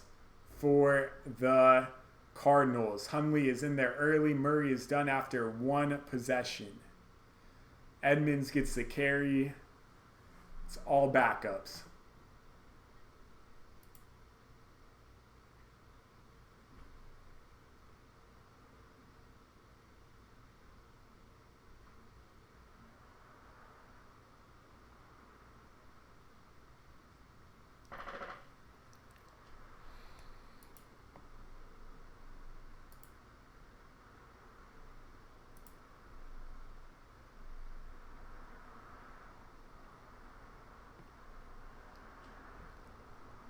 All right, well, I'm from Oakland. I heard a rumor that Lynch wants to play this year but doesn't want to do training camp. Would be nice. I mean, they could definitely use him, but it seems like his days of playing football are done. Let's go to Packers-Texans, because honestly, watching Geno Smith,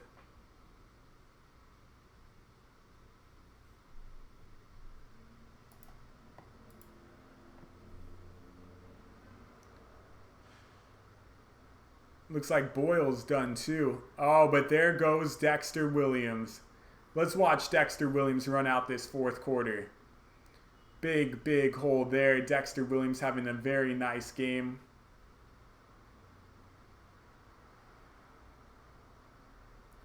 Picks up about 16, 17 yards on the carry.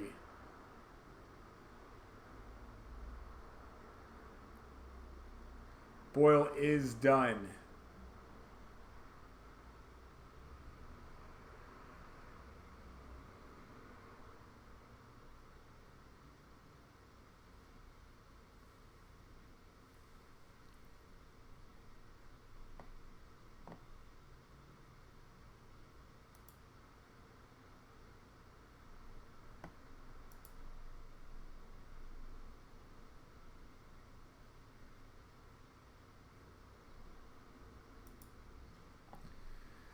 So 2nd down and 6. This is all Dexter Williams time right now. We'll see some Trey Carson mixed in there as well. Dexter Williams gets the carry. Tries to find the hole on the outside. He runs hard. He picks about 4 yards. It's 3rd down and 2.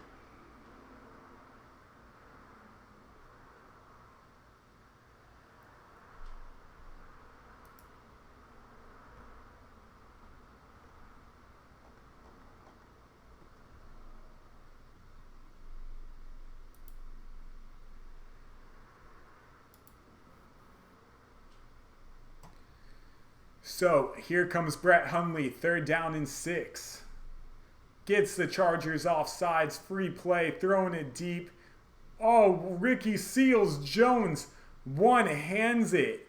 What a catch there. And the Packers run for a 1st down. It's the 4th-string QB.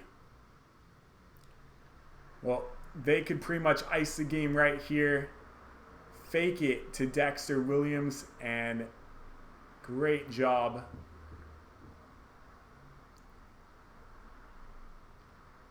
Blocking on the outside.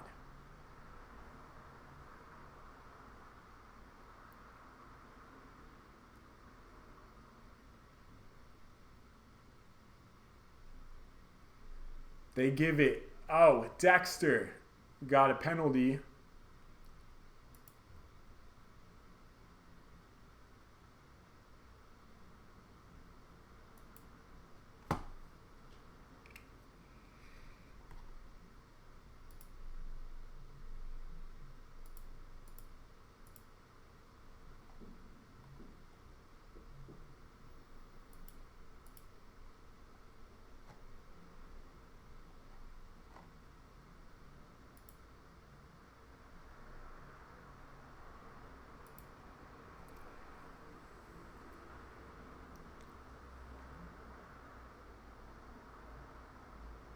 All right, so here we go. 1st down and 20.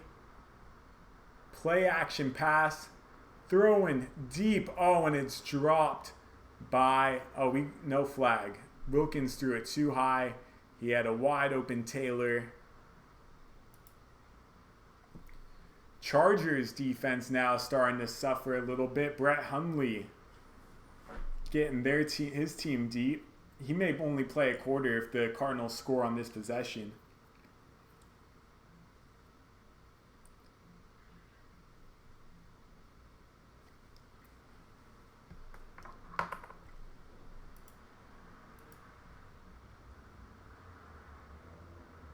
Second down, 20 for the Packers. Wilkins runs, and picks up 3 yards. Long run for 3 yards.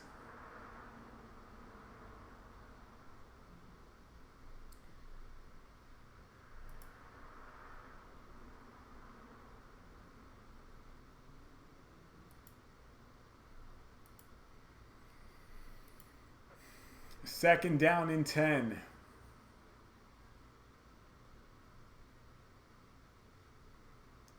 Hundley, shotgun, throwing for it all. He's got a man deep, and it's out of bounds. Third down, going for Bird. Screen pass, dropped by Hall. So it's not over yet.